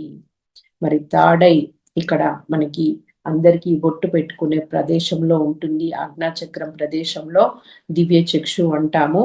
మనము జనరల్ గా ఈ 2 కళ్ళతో చూస్తుంటాం కదండి. మరి ధ్యానంలో 2 కళ్ళు మూసుకున్నప్పుడు మనకు దగ్గరలో ఉన్నవే కాదు, దూర ప్రాంతాలలో ఉన్నవి, వేరే లోకాల్లో ఉన్నవి కూడా మనము చూడడం జరుగుతుంది. అదే మరి థర్డ్ ఐ విజన్ అన్నమాట. సో ఇక మేడంకి ఎప్పుడు ధ్యానంలో కూర్చున్నా కూడా నిత్య కృత్యము ఇంకా అవే మొత్తం థర్డ్ ఐ విజన్సేనమాట. ఈ విధంగా మరి ఎన్నో దృశ్యాలను, ప్రదేశాలను, ఎన్నో సమాగమాలను, ఎన్నో లోకాలను నేను చూశాను. ఎందరో మాస్టర్స్ ను కలిసి ఎన్నో అద్భుతమైన విషయాలను తెలుసుకోవడం జరిగింది. అప్పుడు నాకు తెలిసింది, అప్పుడు ఏం తెలిసిందట అంటే మేడంకి చిన్నప్పుడే మేడంకి థర్డ్ ఐ ఉండేది. అప్పుడు కూడా మరి ఎన్నో దృశ్యాలను చూశారు, ఎన్నో లోకాలు తిరిగారు, కానీ అప్పుడు అది థర్డ్ ఐ అనేది తెలియదు. కానీ ఇప్పుడు స్ఫురణకు వచ్చిందంట. ఓహో, చిన్నప్పటి నుండి కళల ద్వారా కావచ్చు, మరి నేను కళ్ళు తెరిచి ఉండంగా కూడా ఎన్నో చూసేవారు. అదంతా కూడా థర్డ్ ఐ విజన్స్ అనేది మేడంకి అర్థమైందంట, చిన్నప్పటి విషయాలు కూడా. ఇక మేడం జీవితం ఎలాంటిది అంటే పుట్టుకతోనే నాది పూర్తి స్థాయి దివ్యులతో కలగలిసిన జీవితం. మరి మేడంది బై బర్త్ ఎంతో మంది దివ్యులతో కలిసి జీవిస్తూ ఉన్నారు, యాస్ట్రల్ గా, ఫిజికల్ గా. అలాంటి జీవితం అని తెలుసుకున్నారనమాట. అందుకే మరి నేను చిన్నప్పుడు అందరిలాగా లేరు కదా, వేరేలాగా ఉన్నారు కదా, అందుకే నేను అలా ఉండేదానిని అని చెప్పి చెప్తున్నారనమాట. ఇక నేను జనాభా, వాళ్ళ నాన్న చెప్పిన మాటలు గుర్తు చేసి ఇక్కడ చెప్తున్నారు. నేను జనాభా లెక్కకు పుట్టలేదు, ఒక గొప్ప జీవన శైలిని ఆవిష్కరించడానికి పుట్టాను అని చెప్పి చెప్తున్నారు. మరి ఇక్కడ తను చిన్నప్పుడు ఎందుకు అలా ఉన్నాను అని తెలుసుకున్న తర్వాత ఇక ఆ క్షణాన నాకు కలిగిన ఆనందం, తృప్తి, తన యొక్క జీవితం ఎంత గొప్పదో తనకు తెలిసిన తర్వాత చెప్పలేని ఆనందాన్ని, తృప్తిని పొందాను అని చెప్తున్నారు. ఇక ఆ రోజు నా జన్మ సార్థకమైంది అని అనుభూతిని పొందారంట. అంతే విధంగా పత్రి సార్ నుండి ఒక చక్కటి ఆనరు మాట కూడా తీసుకున్నారు. ఏంటంటే సార్ ఒకరోజు మీరు నా తాడై మేడం అని అన్నారంట. అది తలుచుకుంటే ఇప్పుడు ఎంతో ఆనందం అని చెప్తున్నారు. ఎప్పుడు మేడం దగ్గరికి వచ్చినా కూడా సార్ మేడం యొక్క తాడై అనుభవాలు, విశేషాలన్నీ కూడా ఎంతో శ్రద్ధగా వినేవారంట. అంతే విధంగా మరి వారి యొక్క తాడై అనుభవాలను కూడా సారు ఎన్నో మరి వారు కూడా తీసుకొని వాటిని అమలు చేసేవారని చెప్తారనమాట.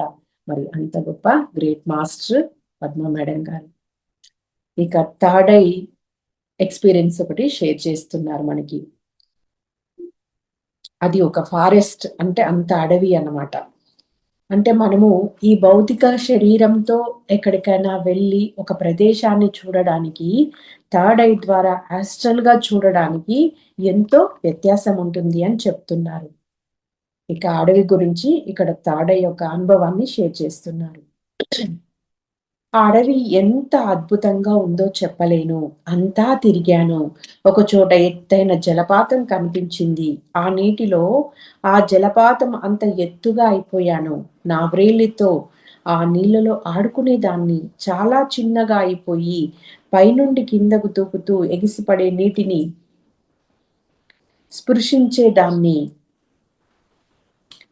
స్పృశించి పరవశించేదాన్ని. ఎన్నో రకాల జంతువులతో కలిసి వాటిలోని సున్నితత్వాన్ని ఎంజాయ్ చేసేదాన్ని. చూడండి ఫ్రెండ్స్, జంతువుల యొక్క ఆ సున్నితత్వాన్ని కూడా వారు గుర్తించి ఎంజాయ్ చేశారంట. పక్షులతో కలిసి ఆకాశంలో, చేపలతో కలిసి నీళ్లలో, పాములతో కలిసి పుట్టలలో, ఇలా చాలా చోట్ల నేను తిరిగాను. ఇన్ని రకాల ఆస్ట్రల్ అనుభవాలు పొందారంట మేడం. జంతువులు సూక్ష్మ శరీరాన్ని స్పష్టంగా గుర్తిస్తాయి కాబట్టి నాకు ఏ ఇబ్బంది లేదు. జంతువులన్నీ కూడా మనం ఆస్ట్రల్ గా వాటితో కనెక్ట్ అయినప్పుడు అవి గుర్తిస్తాయంట. అందుకని చక్కగా కోఆపరేట్ చేశాయని చెప్తున్నారు. ఇలా ఒక వారమంతా ఆడుకున్న తర్వాత ఆ క్లాస్ లో నేను చెప్పింది విని ఇవే థర్డ్ ఐ విజన్స్ అని వాళ్ళ యొక్క గైడ్స్ ఎవరైతే మాస్టర్స్ ఉన్నారో వాళ్ళు చెప్పేవారంట. ఇక మనకి మన శరీరంతో పాటు సూక్ష్మ శరీరం కూడా ఉంటుందని, అది ఎక్కడికైనా వెళ్ళగలదని, కాలానికి అతీతమైన వాటిని అన్నింటినీ మనం థర్డ్ ఐతో చూస్తామని వాళ్ళ యొక్క గైడ్స్ మేడంకి తెలియజేశారంట. ఈ ధ్యాన పద్ధతి తెలియని నాకు ఇవన్నీ నా అంతట నాకు ఎలా తెలుస్తాయి? అంతే కదండి, మనకు తెలియని అన్ని మనం తెలుసుకుంటే ఇతరుల ద్వారా, బుక్స్ ద్వారా, గురువు ద్వారా తెలుసుకుంటే తెలుస్తాయి. ఇక అవన్నీ తెలిసిన తర్వాత నేను వెనుకకు తిరిగి చూడలేదు అని చెప్తున్నారు. ఇంకా వారు సేవలో దిగిపోయారనమాట. ఇంకా వారు సాధన గురించి చెప్తున్నారు. ఇంకా ధ్యాన సమయాన్ని పెంచి తీవ్రంగా ధ్యానం చేశాను. రోజుకు కనీసం 6-7 గంటలు ధ్యానం చేసేదాన్ని. చూడండి ఫ్రెండ్స్, మనము స్ఫూర్తిగా తీసుకోవాలి మేడం యొక్క సాధనను. మనం ఏం చేస్తున్నామో మన యొక్క కార్యకలాపాల్లో మునిగిపోతూ సాధనకి ఒక్కొక్కసారి మనం ప్రయారిటీ ఇవ్వడం లేదు. ఏదో కొద్దిసేపు మాత్రమే చేస్తున్నాము. కానీ సాధన ద్వారా మాత్రమే మనం ఉన్నత స్థితిని పొంది ఆ శక్తిని సముపార్జించుకొని ఇంకా అద్భుతంగా వర్క్ చేయగలుగుతాము. ఇక మేడం యొక్క హయ్యర్ ఎక్స్పీరియన్స్, ధ్యానం ఎక్స్పీరియన్స్ ఏకంగా 1 సిట్టింగ్ 36 గంటలు కూర్చున్నారంట మేడం ధ్యానంలో. ఎంత గ్రేట్ కదా! 36 అవర్స్ లేవకుండా కూర్చోవడం అది ఒక్క యోగులకి మాత్రమే సాధ్యం మరి. సో ఒక్కొక్క రోజు రాత్రి తెల్లవార్లు కూర్చునేదాన్ని. అంతే కదా, ధ్యానం అంటే ఎరకతో కూడిన నిద్ర అని చెప్తారు కదా, నిద్ర అంటే ఎరక లేని ధ్యానము. మరి ఎరుకతో ఏ పని చేసినా కూడా ఇంకా అద్భుతంగా ఉంటుంది. రాత్రి మనకి పత్రి సార్ కూడా చెప్తూ ఉండేవారు, పొద్దంతా మీ యొక్క వృత్తి వ్యాపారాలకు కేటాయించుకొని రాత్రిళ్ళు చక్కగా యోగ సాధన కేటాయించండి అని చెప్పి. అలాగే మరి మనకి ఇప్పుడు ఫోన్లు ఉంటాయి కదా, ఆ ఫోన్ వల్ల కూడా డిస్టర్బ్ రావద్దు అనేసి ఫోన్ పక్కన పెట్టుకొని అలాగే ధ్యానంలో ఉండి ఫోన్ అటెండ్ చేసే వాళ్ళంట మాట్లాడి మళ్ళీ పక్కన పెట్టేయడం. ఆ విధంగా రాత్రులు కూడా సాధన చేసేవారు. ఇటు సర్వీస్ చేస్తూ సాధన చేసేవారు అనమాట. ఇక ధ్యానానికి ఎప్పుడైనా చేసుకోవచ్చు, ఎక్కడైనా చేసుకోవచ్చు, ఎలాంటి నియమాలు లేవు. ఇది బాగా నచ్చింది నాకు అని చెప్తున్నారు. ఇక పూజలంటే పెద్దగా ఇంట్రెస్ట్ ఉండేది కాదు మేడంకి చిన్నప్పటి నుండి. అందుకే ఇక్కడ విగ్రహారాధన అవసరం లేదు, సత్యారాధనకే ప్రయారిటీ ఇచ్చారు కదా పత్రిజీ. సస్వరూపానుసంధానే భక్తి రీత్యా విధీయతే. మన యొక్క సస్వరూపంతో మనం అనుసంధానం కావడమే అసలైన భక్తి. ఇది ఎప్పుడైతే తెలుసుకున్నారో ఇంకా చాలా తనకి హ్యాపీగా అనిపించిందంట. ఇక ధ్యానంలో పూర్తిగా నిమగ్నం అయిపోయారు, మునిగిపోయారు. ఇంకా అప్పటికి సాధన బాగా చేస్తూ మరి ఎందరో పరమ గురువులను ఎన్నో లోకాలలో ధ్యానంలో కలుస్తూ ఉండేవారు. వారి నుండి ఎన్నో సందేశాలు తీసుకునేవారు. ఏ విధంగా అంటే టెలిపతి ద్వారా తరంగాల రూపంలో సందేశాలు తీసుకుంటూ ఉండేవారు. ఎన్నో ప్రదేశాలకు వెళ్ళి ఎన్నో సరికొత్త విషయాలను తెలుసుకునేదాన్ని అని చెప్తున్నారు. ఇవి మేడం యొక్క మరి థర్డ్ ఎక్స్పీరియన్సెస్. ఇక మాస్టర్ గణపతి ఆటో రైటింగ్ చాలా అతి కొద్ది మందికి ఉండేటువంటి ఒక గొప్ప సిద్ధి అనొచ్చు దీన్ని. ఆటో రైటింగ్ అంటే మనము ఇప్పుడు ఒక పెన్ బుక్ తీసుకొని పేపర్ తీసుకొని ఏదో ఒకటి రాస్తాం కదా, మనం రాయాలనుకున్నప్పుడు. ఆటో రైటింగ్ ఏంటంటే ధ్యానంలో వారి యొక్క మనసు ప్రమేయం మనసుకి ప్రమేయం లేకుండా వాళ్ళు ఏం రాస్తున్నారో కూడా వాళ్ళకే తెలియదు. అంటే అంతా కూడా అది ఒక హయ్యర్ కాన్షియస్ తో జరుగుతుండే వర్క్ అన్నమాట. అది మేడంకి ఉండేది. సో దాని గురించి చెప్తున్నారు. ఒక రోజంట గణపతి వినాయకుడు పదే పదే కనిపించేవారంట మేడంకి. సో ఆయన ఎవరినో వెంటేసుకొని తిరుగుతూ ఉండేవారు. నా వైపు చూసి తమాషాగా నవ్వి తొండం ఊపేవారు అని చెప్తున్నారు. ఆ నవ్వు ఎలా ఉండేదట అంటే ఆ చూపు నాలో ఎక్కడో ఉన్న సున్నితత్వాన్ని తట్టి లేపేది, తాకేది అని చెప్తున్నారు. స్త్రీలలో ఉన్నటువంటి సెన్సిటివ్నెస్ గుర్తించే విధానాన్ని ఆయన దగ్గర మొదటిసారిగా చూశాను. ఒక మేలు రకమైన జాగరూకతను నాలో పెంపొందించడం గమనించి నేను ఆశ్చర్యపోయాను. ఆ విధంగా ఒక చూపు, ఒక నవ్వుతో గణపతి మేడంలో ఉన్న సెన్సిటివ్నెస్ ని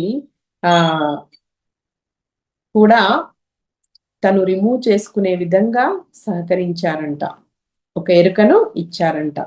సెల్ఫ్ యాక్టివేట్ కావడం చూడడానికి చాలా బాగుంటుంది అని చెప్తున్నారు. అయితే ఇంకొక రోజు మరి ఆ గణపతి వినాయకుడితో మేడం యొక్క ఆస్ట్రల్ అనుభవం చెప్తున్నారు ఫ్రెండ్స్. ధ్యానంలో ఒకరోజు నాకు గణపతి కూర్చొని తన ముందు బల్ల మీద ఉన్న తాళపత్రాల మీద ఏదో రాస్తూ కనిపించారు. చాలా సీరియస్ గా రాస్తున్నారు. వెంటనే నా శరీరం వెల్లకిలా పడిపోయింది. నా చేతులు రెండు దగ్గరకు వచ్చి మెల్లగా విచ్చుకున్నాయి. ఆ చేతులలో ఇంకు పోసి ఆ ఇంకులో పెన్ను ముంచి రాయటం ప్రారంభించారు ఆయన, అంటే గణపతి. నా కుడి చెవులో నుండి బండిల్స్ గా పేపర్ రావడం మొదలుపెట్టింది. నా చేతులు ఆటోమేటిక్ గా నేల మీద వ్రాయడం మొదలు పెట్టాయి. ఆయన వ్రాస్తూనే ఉన్నారు. నా చెవిలో నుండి పేపర్ వస్తూనే ఉంది. నా చేతులు నేల మీద వ్రాస్తూనే ఉన్నాయి. ఇలా ఎంతసేపు గడిచిందో తెలియదు.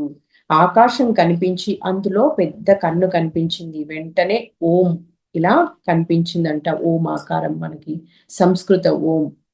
కాస్త పరికించి చూస్తే అది కన్నులతోనే ఆ ఆకారం దార్చింది. ఇలా అద్భుతమైన అనుభవాలు ఎన్నో ఆ రోజు నాకు కలిగాయి. అంతసేపు నా చేతులు నేల మీద వ్రాస్తూనే ఉన్నాయి. ఇవన్నీ నిజంగా ఎంత అద్భుతంగా ఉన్నాయి. అవి అనుభవపూర్వకంగా తెలుసుకోవాల్సినవి ఫ్రెండ్స్. సో అది ఆటో రైట్. ఇక తర్వాత క్లాస్ లో ఈ అనుభవం చెప్పినప్పుడు అప్పుడు అందరూ వేరే మాస్టర్స్ కూడా అందరూ ఎంతో ఇంట్రెస్ట్ గా వినేవాళ్ళంట. ఎందుకంటే అందరికీ ఉండేది కాదు ఈ ఎక్స్పీరియన్స్, ఈ ఆటో రైట్ అనేది, ఆ సిద్ధి. సో ఈ విధంగా మరి ఈ పద్ధతిలో మాస్టర్స్ మీ ద్వారా ఏదో చెప్పాలనుకుంటున్నారు, ఈసారి మీరు ధ్యానంలో కూర్చున్నప్పుడు పక్కన ఒక పెన్ను పేపర్ పెట్టుకొని కూర్చోండి అని మాస్టర్స్ చెప్పారంట. మేడం ఇంకా అదే విధంగా ఎప్పుడు ధ్యానంలో కూర్చున్నా కూడా పక్కన ఒక పెన్ను పేపర్ పెట్టుకొని కూర్చునేవారంట. అప్పుడు ఇంకా మేడం ధ్యానంలో కూర్చున్న తర్వాత తనకే తెలియకుండా ఏం రాస్తున్నారో తెలియదు, పెన్ను పేపర్ తీసుకునేవారు చేతుల్లోకి, ఏదో ఇలా సున్నాలు సున్నాలుగా గుండ్రంగా రాస్తూ వెళ్ళేవారంట. సో తర్వాత మళ్ళీ చదువుకొని ఓహో ఇదా వాళ్ళు ఇచ్చిన మాస్టర్స్ ఇచ్చిన మెసేజ్ అని చూసుకునేవారనమాట. మరి ఒకరోజు ధ్యానం లో ఎక్స్పీరియన్స్ చెప్తున్నారనమాట. ఇంకొక 5 minutes చెప్పుకుందా మేడం? Okay madam. ఓకే. స్వస్తిక్ అనే అంశంలో చెప్తున్నారు.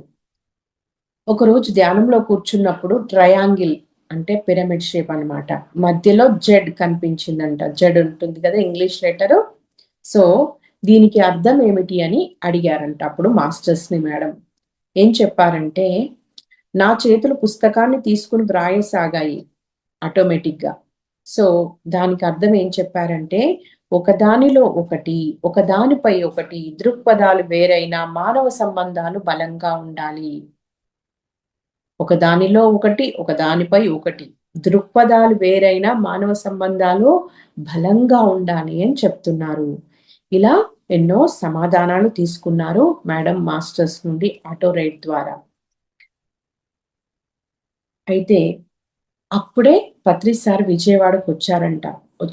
ఆ సమయంలో వచ్చినప్పుడు ఆ సాయంత్రం క్లాస్ లో మేడం ఇవన్నీ సార్కు చూపించారంట. సార్ చాలా హ్యాపీగా ఫీల్ అయ్యి మేడంకి చక్కగా షేక్ హ్యాండ్ ఇచ్చి కంగ్రాట్స్ చెప్పారంట.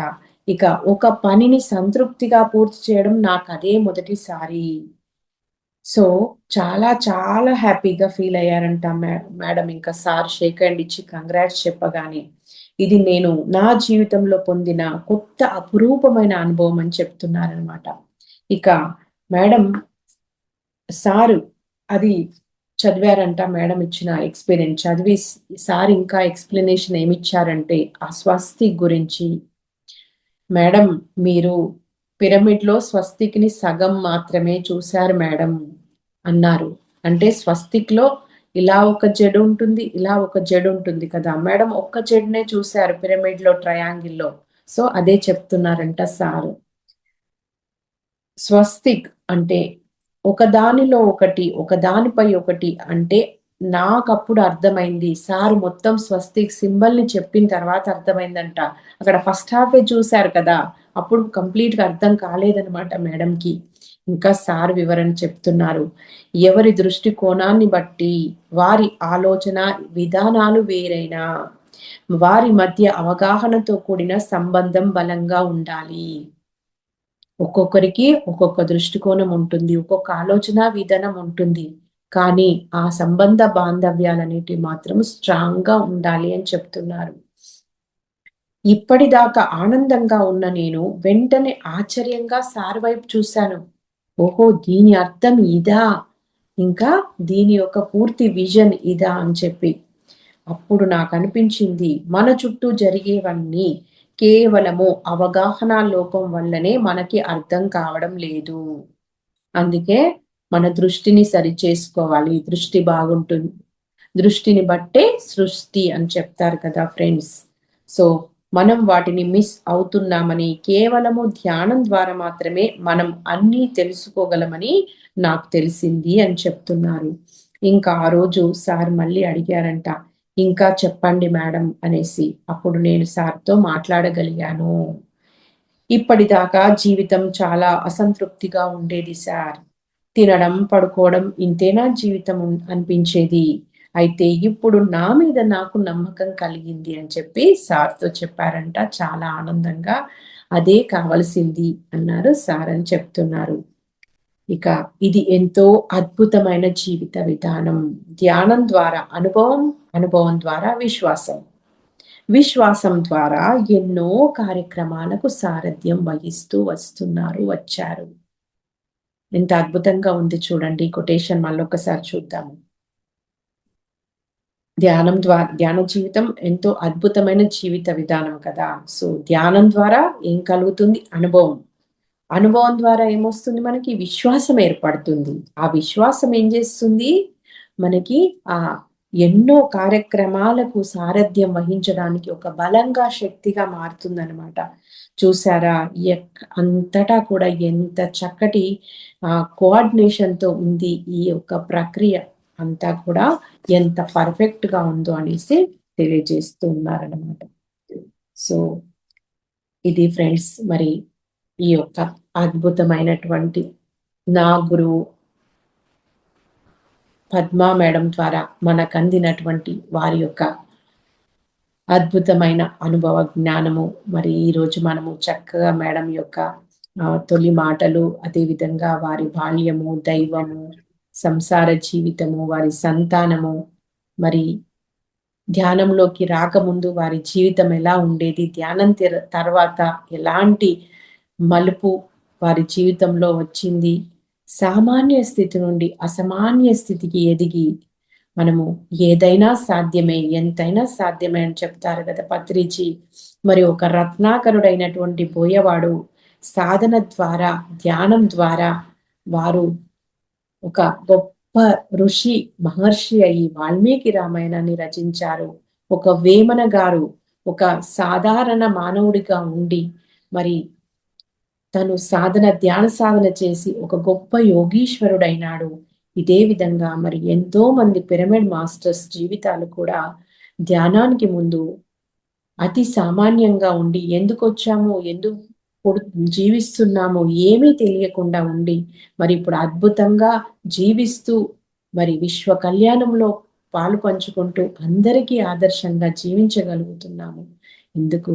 మరి మూల కారణం మనందరి గురువైన మన పితామహ పత్రిజీ. మరి ఈ జ్ఞానాన్ని మనకి ఇచ్చిన పద్మా మేడంకి మరి ఒక్కసారి ధన్యవాదాలు. పత్రిజీకి అనంత కోటి ప్రణామాలు. ఈ యొక్క బొక్కి జ్ఞానాన్ని స్వీకరించడానికి మనకు ఒక చక్కటి వేదిక నచ్చినటువంటి మహావతార్ ఈ యొక్క జూమ్ వేదికకి, ఈ ఫౌండేషన్ ఆర్గనైజింగ్ టీమ్ అయినటువంటి రఘునాథ్ సార్ గారికి, మిగతా మణి మేడం, ఇంకా లలిత మేడం, ఇంకా ఈ మిత్రులందరికీ నేను హృదయపూర్వకంగా ధన్యవాదాలు తెలియజేస్తూ ఉన్నాను. Thank you. మీ అందరికీ, విన్న అందరికీ కూడా ధన్యవాదాలు. Thank you. Thank you madam. చాలా అద్భుతంగా ఉంది పద్మా మేడం గారి జర్నీ. చాలా గ్రేట్ సోల్ మేడం గారు. ధ్యానంలోకి రాకముందు, ధ్యానంలోకి వచ్చిన తర్వాత జీవితం ఎలా ఉంటుంది అన్నది ప్రతి ఒక్కరు ఇప్పుడు మనం కూడా అనుభవిస్తూ ఉన్నాం. ఎక్స్పీరియన్స్ కూడా మనల్ని మనం సెల్ఫ్ చెక్ చేసుకున్నట్టు ఉంది మేడం, మీరు చెప్తూ ఉంటాయి కూడా. Thank you very much madam. ఈరోజు ఇంత అద్భుతమైన జ్ఞానాన్ని మాకందరికి అందించినందుకు.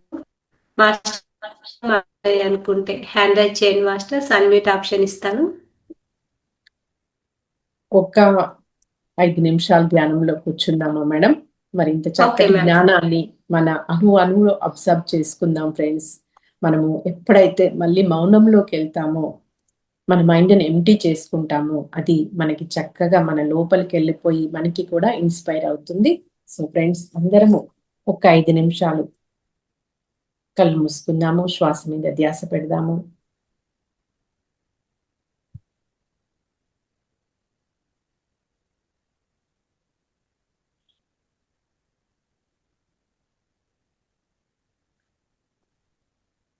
మన జీవితాలను కూడా చక్కగా అర్థవంతం చేసుకుందాము.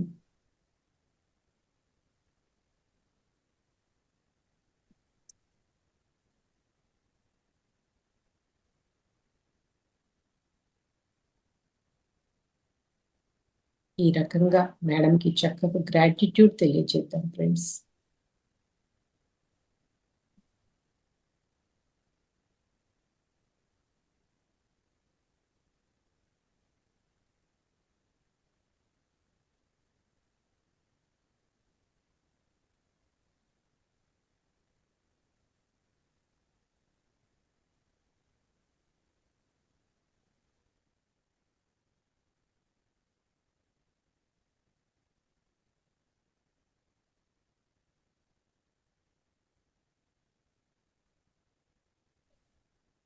మేడంకి ఇదంతా ప్రత్యక్ష జ్ఞానం అయితే మనందరికీ పరోక్ష జ్ఞానం.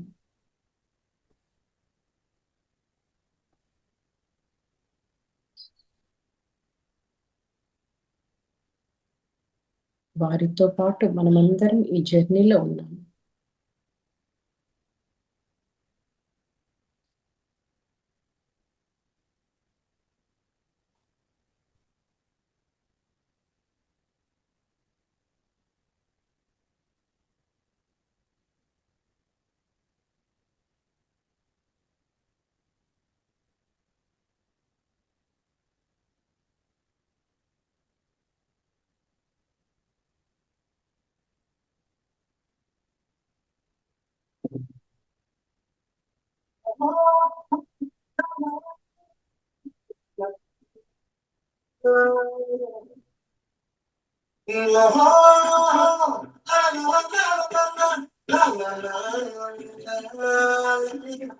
ఓకే ఫ్రెండ్స్, నిదానంగా కళ్ళు తెరుద్దాము.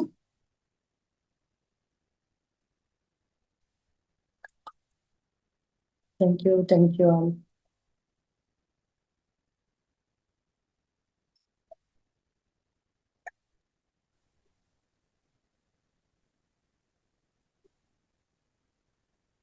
నిజంగా ఇప్పుడు ధ్యానం చేసినందుకు మేడం మీరు చెప్పిందంత స్టోరీ మళ్ళీ మనం కళ్ళతో చూస్తున్నట్టు మెదిలింది మేడం నాకైతే. ఎస్. మేడం మనకు హ్యాండ్ రైజ్ చేశారు, అన్మ్యూట్ ఆప్షన్ ఇస్తారు madam. Venkata Prasad sir unmute చేసుకోండి సార్, మాట్లాడండి సార్. మేడం నమస్తే. నమస్తే మేడం. సార్. నమస్తే సార్, చెప్పండి సార్. మేడం సరే, మేడం గారి అనుభవం పుస్తకం రూపంలో ఉన్నది, మీరు చక్కగా వివరించారు. అయితే ఒక దగ్గర ఇప్పుడు చదువుల పట్ల అన్ఇంట్రెస్టెడ్గా ఉంటారు అనేది అక్కడ అర్థం కాలే మేడం. గత జన్మలో వాళ్ళు చదువులు పూర్తి చేసి ఉండడం వల్ల ఈ జన్మలో అన్ఇంట్రెస్టెడ్గా ఉన్నారా? అక్కడ ఏదో కొంత క్లారిటీ లేనట్టు అనిపించింది మేడం, అది నాకు అర్థం కాలేదు. అవును సార్. చెప్తారా? ఎవరైతే గత జన్మల్లో వారు ఈ భౌతిక పరమైనటువంటి లౌకికమైనటువంటి విద్యలు చదువులు అన్నీ పూర్తి చేసుకొని ఒక గొప్ప లక్ష్యంతో విశ్వ కళ్యాణం కోసం ఎవరైతే జన్మలు తీసుకుంటారో వాళ్ళకి ఈ జన్మలో ఈ చదువు ఇష్టం ఉండదు. వారికి కొన్ని పనులు చెయ్యాలనిపించేది కాదంట. ఇది నాకు అవసరం లేదు, ఎందుకంటే ఆత్మస్థితిలో జీవిస్తారు సార్ యోగీశ్వరులు. ఎప్పుడూ కూడా ఆత్మస్థితిలో ఉన్నప్పుడు వాళ్ళకి ఏది అవసరమో ఏది అవసరం లేదో తెలుస్తూ ఉంటుంది. సో ఇంట్రెస్ట్ లేనప్పుడు ఇంకా చేయడానికి వాళ్ళు ఇష్టపడరు అనమాట. అదే. Thank you madam. అదే విధంగా మేడం ఇంకొక చిన్న డౌట్. ఇప్పుడు ఈ అనుభవాలు అనేటి సజ్జన సాంగత్యంలో అందరూ అనుభవాలు చెప్తూ ఉన్నప్పుడు కొంతమంది, అంటే నేను గమనించింది ఏంటంటే ఒక 5-6 మా దగ్గర మా ధ్యాన మండలిలో మాకు అనుభవాలు ఇలాంటివి రావట్లేదు కదా, అంటే మాకు ధ్యానం కుదరట్లేదు అని చెప్పి వాళ్ళు బ్యాక్ అవుతున్నారు. దానికి మనము పరిష్కారం ఏంటిది? కొంతమంది ఇంతమందిని చెప్తాను, వీళ్ళు అవ్వపడ్డారు, వాళ్ళు అవ్వపడ్డారు, పత్రిజీ గారు అవ్వపడ్డారు, ఇన్ని చెప్తున్నారు, మాకు రావట్లేదు, అంటే మాకు ఇది మాకు అచ్చుబాటు లేనట్టున్నది అనేటువంటి మాట చెప్పి వాళ్ళు బ్యాక్ అవుతారు. మరి అక్కడ నాకు కొంచెము అది ఏంది వీళ్ళు అనేది ఆ, వాళ్ళకి ఎలా మనం ఆ, చెప్తున్నాం గత జన్మలో వాళ్ళకు కొంచెం టచ్ ఉండడం వల్ల తొందరగా వాళ్ళకు ఆ, అనుభవాలు ఏర్పడుతున్నాయి, మీకు కూడా వస్తాయి టైం అని అంటే వాళ్ళు అర్థం చేసుకోవట్లేదు. మరి దీనికి మనం ఎలా చెప్పాలి మేడం? ఎస్ సార్, మంచి క్వశ్చన్ వేశారు సార్. సో ఇక్కడ మేడం. అనుభవాలు రావడం అనేది రెండు విషయాలపై ఆధారపడి ఉంటుంది సార్. ఒకటి, మేడం. అసలు మనము ధ్యానంలోకి రావడము, కొంతకాలము ధ్యానంలో కంటిన్యూ అవ్వడం అనేది పెద్ద అనుభవం మనకి. మేడం. ఎందుకంటే చాలా మంది ధ్యానంలోకే రాలేకపోతున్నారు. ఇది ఒక ఓకే. గొప్ప అనుభవము ఫస్ట్ ఆఫ్ ఆల్. తర్వాత ఏంటంటే ఈ అనుభవాలు అనేటివి అందరికీ ఒకేలాగా ఉండవు. సపోజ్ ఇప్పుడు నేను దాదాపు 18 years అవుతుంది సార్ ధ్యానంలోకి వచ్చి. నాకు ఈ థర్డ్ ఐ మేడం. విజన్ లేదు. ఓకే. ఎందుకంటే కొందరికి అవసరం ఉన్న వాళ్ళకి, ఇప్పుడు నాకు ఈ థర్డ్ ఐ విజన్స్ అనేటి బహుశా నేను గత జన్మల్లే ఆ అనుభవాలన్నీ పొంది ఉన్నానేమో. ఇప్పుడు నాకు ఈ లైఫ్ లో నేను చేయాల్సిన పనికి నాకు ఏది అవసరమో నాకు అది ఉంటుంది అంతే. కానీ ఆ థర్డ్ ఐ విజన్ అనేది డైరెక్ట్ గా లేకపోయినా కూడా దాని తాలూకు ఒక అవగాహన మాత్రం ఉంటుంది. అంటే ఓకే. ఓకే ఒకవేళ మేడం. గత జన్మల్లోనే మనకి ఈ అనుభవాలన్నీ పూర్తి అయి ఉండి ఈ జన్మలో మనకి అవసరం లేకపోతే ఆ ఒక అనుభవాలు మనకి రావు. రెండో కారణం ఏంటంటే మనం ఇంకా ప్రాపర్ గా తగినంతగా సాధన చెయ్యకపోతే కూడా మనకి ఇంకా అక్కడి వరకు రీచ్ కాలేదు మనము. ఒకటి ఆల్రెడీ క్రాస్ చేసైనా ఉండొచ్చు. ఇప్పుడు నేను కరీంనగర్ లో ఉంటాను, కరీంనగర్ నుండి నేను హైదరాబాద్ వెళ్ళాలి అనుకుంటే నేను ఆల్రెడీ నా ప్రీవియస్ లైఫ్ లో సిద్దిపేట వరకు వెళ్ళి ఉన్నాను అనుకో, నాకు ఇప్పుడు ఈ సిద్దిపేట వరకు ఈ జర్నీ ఉండదు, అక్కడ నుండి స్టార్ట్ అవుతుంది నాది. ఓకే. సో ఒకటి ఆల్రెడీ అయిపోయి ఉండొచ్చు, లేదంటే ఇంకా తగినంత సాధన చేయకుండా ఉండొచ్చు. ఒకవేళ సాధన చేసినా కూడా అందరికీ అన్నీ అవసరం లేదు, అందరికీ అన్నీ రావు. ఎవరికి ఏది అవసరమో అది మాత్రమే మనకు వస్తుంది. So okay madam. అందుకోసమే ధ్యానం కోసం ధ్యానం చెయ్యాలి, ఎవరితోనూ పోల్చుకోకూడదు. వాళ్ళు అలా డ్రాప్ అవుతున్నారంటే వాళ్ళు ఇది ఒక బహానా సార్. నిజంగా వాళ్ళకి ధ్యానం పట్ల ఇంట్రెస్ట్ ఉంటే, పట్టుదల ఉంటే, అంకిత భావం ఉంటే, గురువు గారి పట్ల విశ్వాసం ఉంటే ఎవరు దీన్ని వదిలిపెట్టరు. ఎందుకంటే ధ్యానం కాని వాళ్ళ జీవితాలు ఎలా ఉంటున్నాయో మనం చూస్తున్నాము. నేను కూడా అదే చెప్పాను మేడం. Yes, మీకు sir. ధ్యానం పట్ల ఇంట్రెస్ట్ ఉన్నట్లయితే బ్యాక్ బోరు అవన్నీ అందరికీ రావాలన్నది లేదు. కాబట్టి మీరు అది వాళ్ళు అనుభవాలు చెప్పేవాళ్ళు వాళ్ళు వస్తున్నాయి కాబట్టి చెప్తున్నారు. మరి మా రాని వాళ్ళు రాని విషయాలను వచ్చేందుకు ప్రయత్నము మీరు ధ్యానం చేసేటప్పుడు అవి వచ్చే టైం వచ్చినప్పుడు వస్తాయి.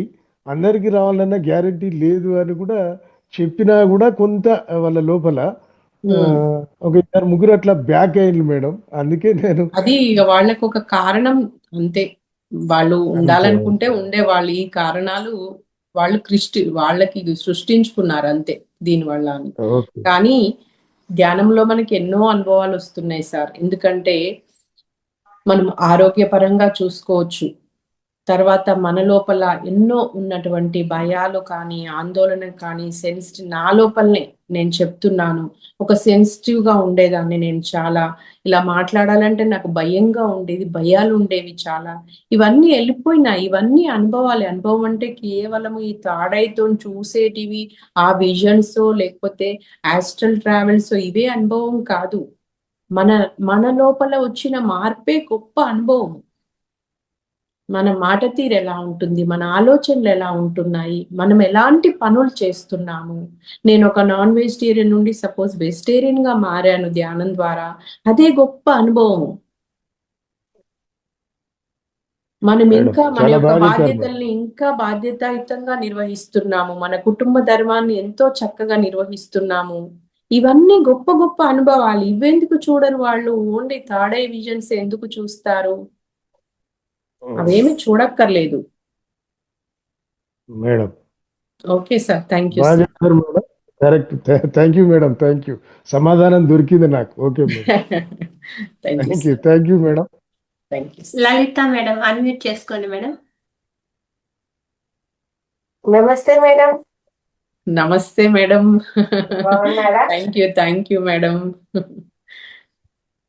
Thank you very much. చాలా అద్భుతమైన జ్ఞానాన్ని ఇచ్చారు. ఇది నేను మీరు ఇంకొక గ్రూప్ లో చెప్పినప్పుడు విన్నాను. ఓకే, ఇప్పుడు మళ్ళీ మేడం మంచి సబ్జెక్ట్ తీసుకొని వచ్చాను మాకు అనుకున్నాను. అయితే నాకు ఇంకొక ఇది సిల్లీగా అనుకోవద్దండి. ఈ పద్మావతి మేడం గారు అంటే ఎక్కడ ఉంటారు? వాళ్ళ ఫోటో ఏమన్నా అవైలబుల్ ఉందా? మనకు తెలీదు. నేను తీసుకొని పెడతాను మేడం మీకు. మేడం ఇప్పుడు యుఎస్ లో ఉన్నారు, డలాస్ లో ఉన్నారు యుఎస్ లో. వారు నేటివ్ వచ్చేసి విజయవాడ, కానీ ఎక్కువగా ఈ మధ్య కాలంలో వారు యుఎస్ లోనే ఉంటున్నారు వాళ్ళ పిల్లల దగ్గర. ఎందుకంటే మనము అద్భుతంగా తన యొక్క అనుభవాలు అన్ని తెలుసుకుంటున్నాము, కానీ తను ఎలా ఉంటారు అనే ఒక ఆరాటం ఉంది నాకు అప్పటి నుంచి. ఎస్ మ్యామ్, నాకు కూడా ఈ రోజే అనిపించింది. నేను మేడం ఫోటోతో పాటు ఒకటి ఫ్లైయర్, బ్యాక్గ్రౌండ్ ఫ్లైయర్ నేను క్రియేట్ చేపిస్తాను ఈ రోజు. రేపు ఆ బ్యాక్గ్రౌండ్ లో పెట్టుకుంటాను. ఈ book title plus madam photo కూడా వచ్చే విధంగా చూస్తాను అందులో. Okay madam. Thank you very much. చాలా బాగుంది. ఆ రోజు కూడా నాకు అనిపించింది మేడం గారు అని చెప్తున్నారు, మేడం గారు చెప్తున్నారు, కానీ ఈ మేడం ఎవరు అని మధ్యలో వచ్చింది అనమాట, పద్మావతి గారు అని. ఓకే, పద్మావతి. కానీ పద్మావతి గారు ఎలా ఉంటారు? పద్మా మేడం అంతే. ఇలా చూడాలి అని బాగా అనిపించింది నాకు. అందుకు ఓకే కనుక్కుందాము. పత్రిజీ మెడిటేషన్ ఛానల్ మేడం, వాళ్ళ యూట్యూబ్ ఛానల్, అదొక్కసారి ఓపెన్ చేయండి. ఓకే, పత్రిజీ మెడిటేషన్ ఛానల్ వారిదేనా? పత్రిజీ మెడిటేషన్ ఛానల్ ఓపెన్ చేయండి, మీకు కనిపిస్తాయి madam. Okay madam. Thank you very much. చాలా బాగుంది. మన కోనేరు వరలక్ష్మి గారి యొక్క అనుభవాలు ఉన్నట్టే ఇది కూడా అనిపిస్తోంది మేడం. అలాగే అనిపిస్తోంది కదా. గొప్ప వాళ్ళంతా అదే రకంగా ఉన్నారు, వాళ్ళ ప్రయాణం అంతా కూడా. ఎస్ సార్ మాట అంటే వారికి వేదం అంతా, సార్ సందేశానుసారమే వారు అన్ని ప్రోగ్రామ్స్ నిర్వహిస్తూ ఉన్నారు. అవును నిజంగా పైనుంచి కిందికి వచ్చిన దేవదూతలు ఇలా భూమి మీద ఉన్నారేమో, వాళ్ళు ఇలా గడుపుతున్నారేమో అనిపిస్తుంది మళ్ళీ తిరిగి. ఎస్ మేడం, అవును. Thank you. అనంత కోటి ఆత్మ నమస్కారాలు మీకు. Thank you very much. మీకు కూడా ఇంత అద్భుతమైన కార్యక్రమాన్ని నిర్వహిస్తూ ఉన్నారు మీరందరూ కలిసి. థ్యాంక్ యూ మణి గారు. Thank you madam. ఇంకా మాస్టర్స్ ఎవరైనా మాట్లాడాలనుకుంటే హ్యాండ్ రైజ్ చేస్తే అన్మ్యూట్ ఆప్షన్ ఇస్తాను, లేదంటే మనం సెషన్ ని క్లోజ్ చేసుకుందాం మాస్టర్స్. చాలా అద్భుతమైన జ్ఞానాన్ని అందుకున్నాం మేడం, పద్మా మేడం గారిది. ఇంత మంచి జ్ఞానాన్ని మా మహావతార్ ఫౌండేషన్ సభ్యులందరికీ అందించినందుకు ఆత్మకోటి ప్రణామాలు తెలియజేసుకుంటున్నాం మేడం. తిరిగి రేపు మళ్ళీ సెషన్ లో కలుసుకుందాం మేడం. అంతవరకు సెలవు. Thank you. జై హో పత్రిజీ, జై హో పత్రిజీ. ఓకే మాస్టర్స్, తిరిగి 11 గంటల సెషన్ లో కలుసుకుందాము. అంతవరకు సెలవు. ధన్యవాదాలు మాస్టర్స్.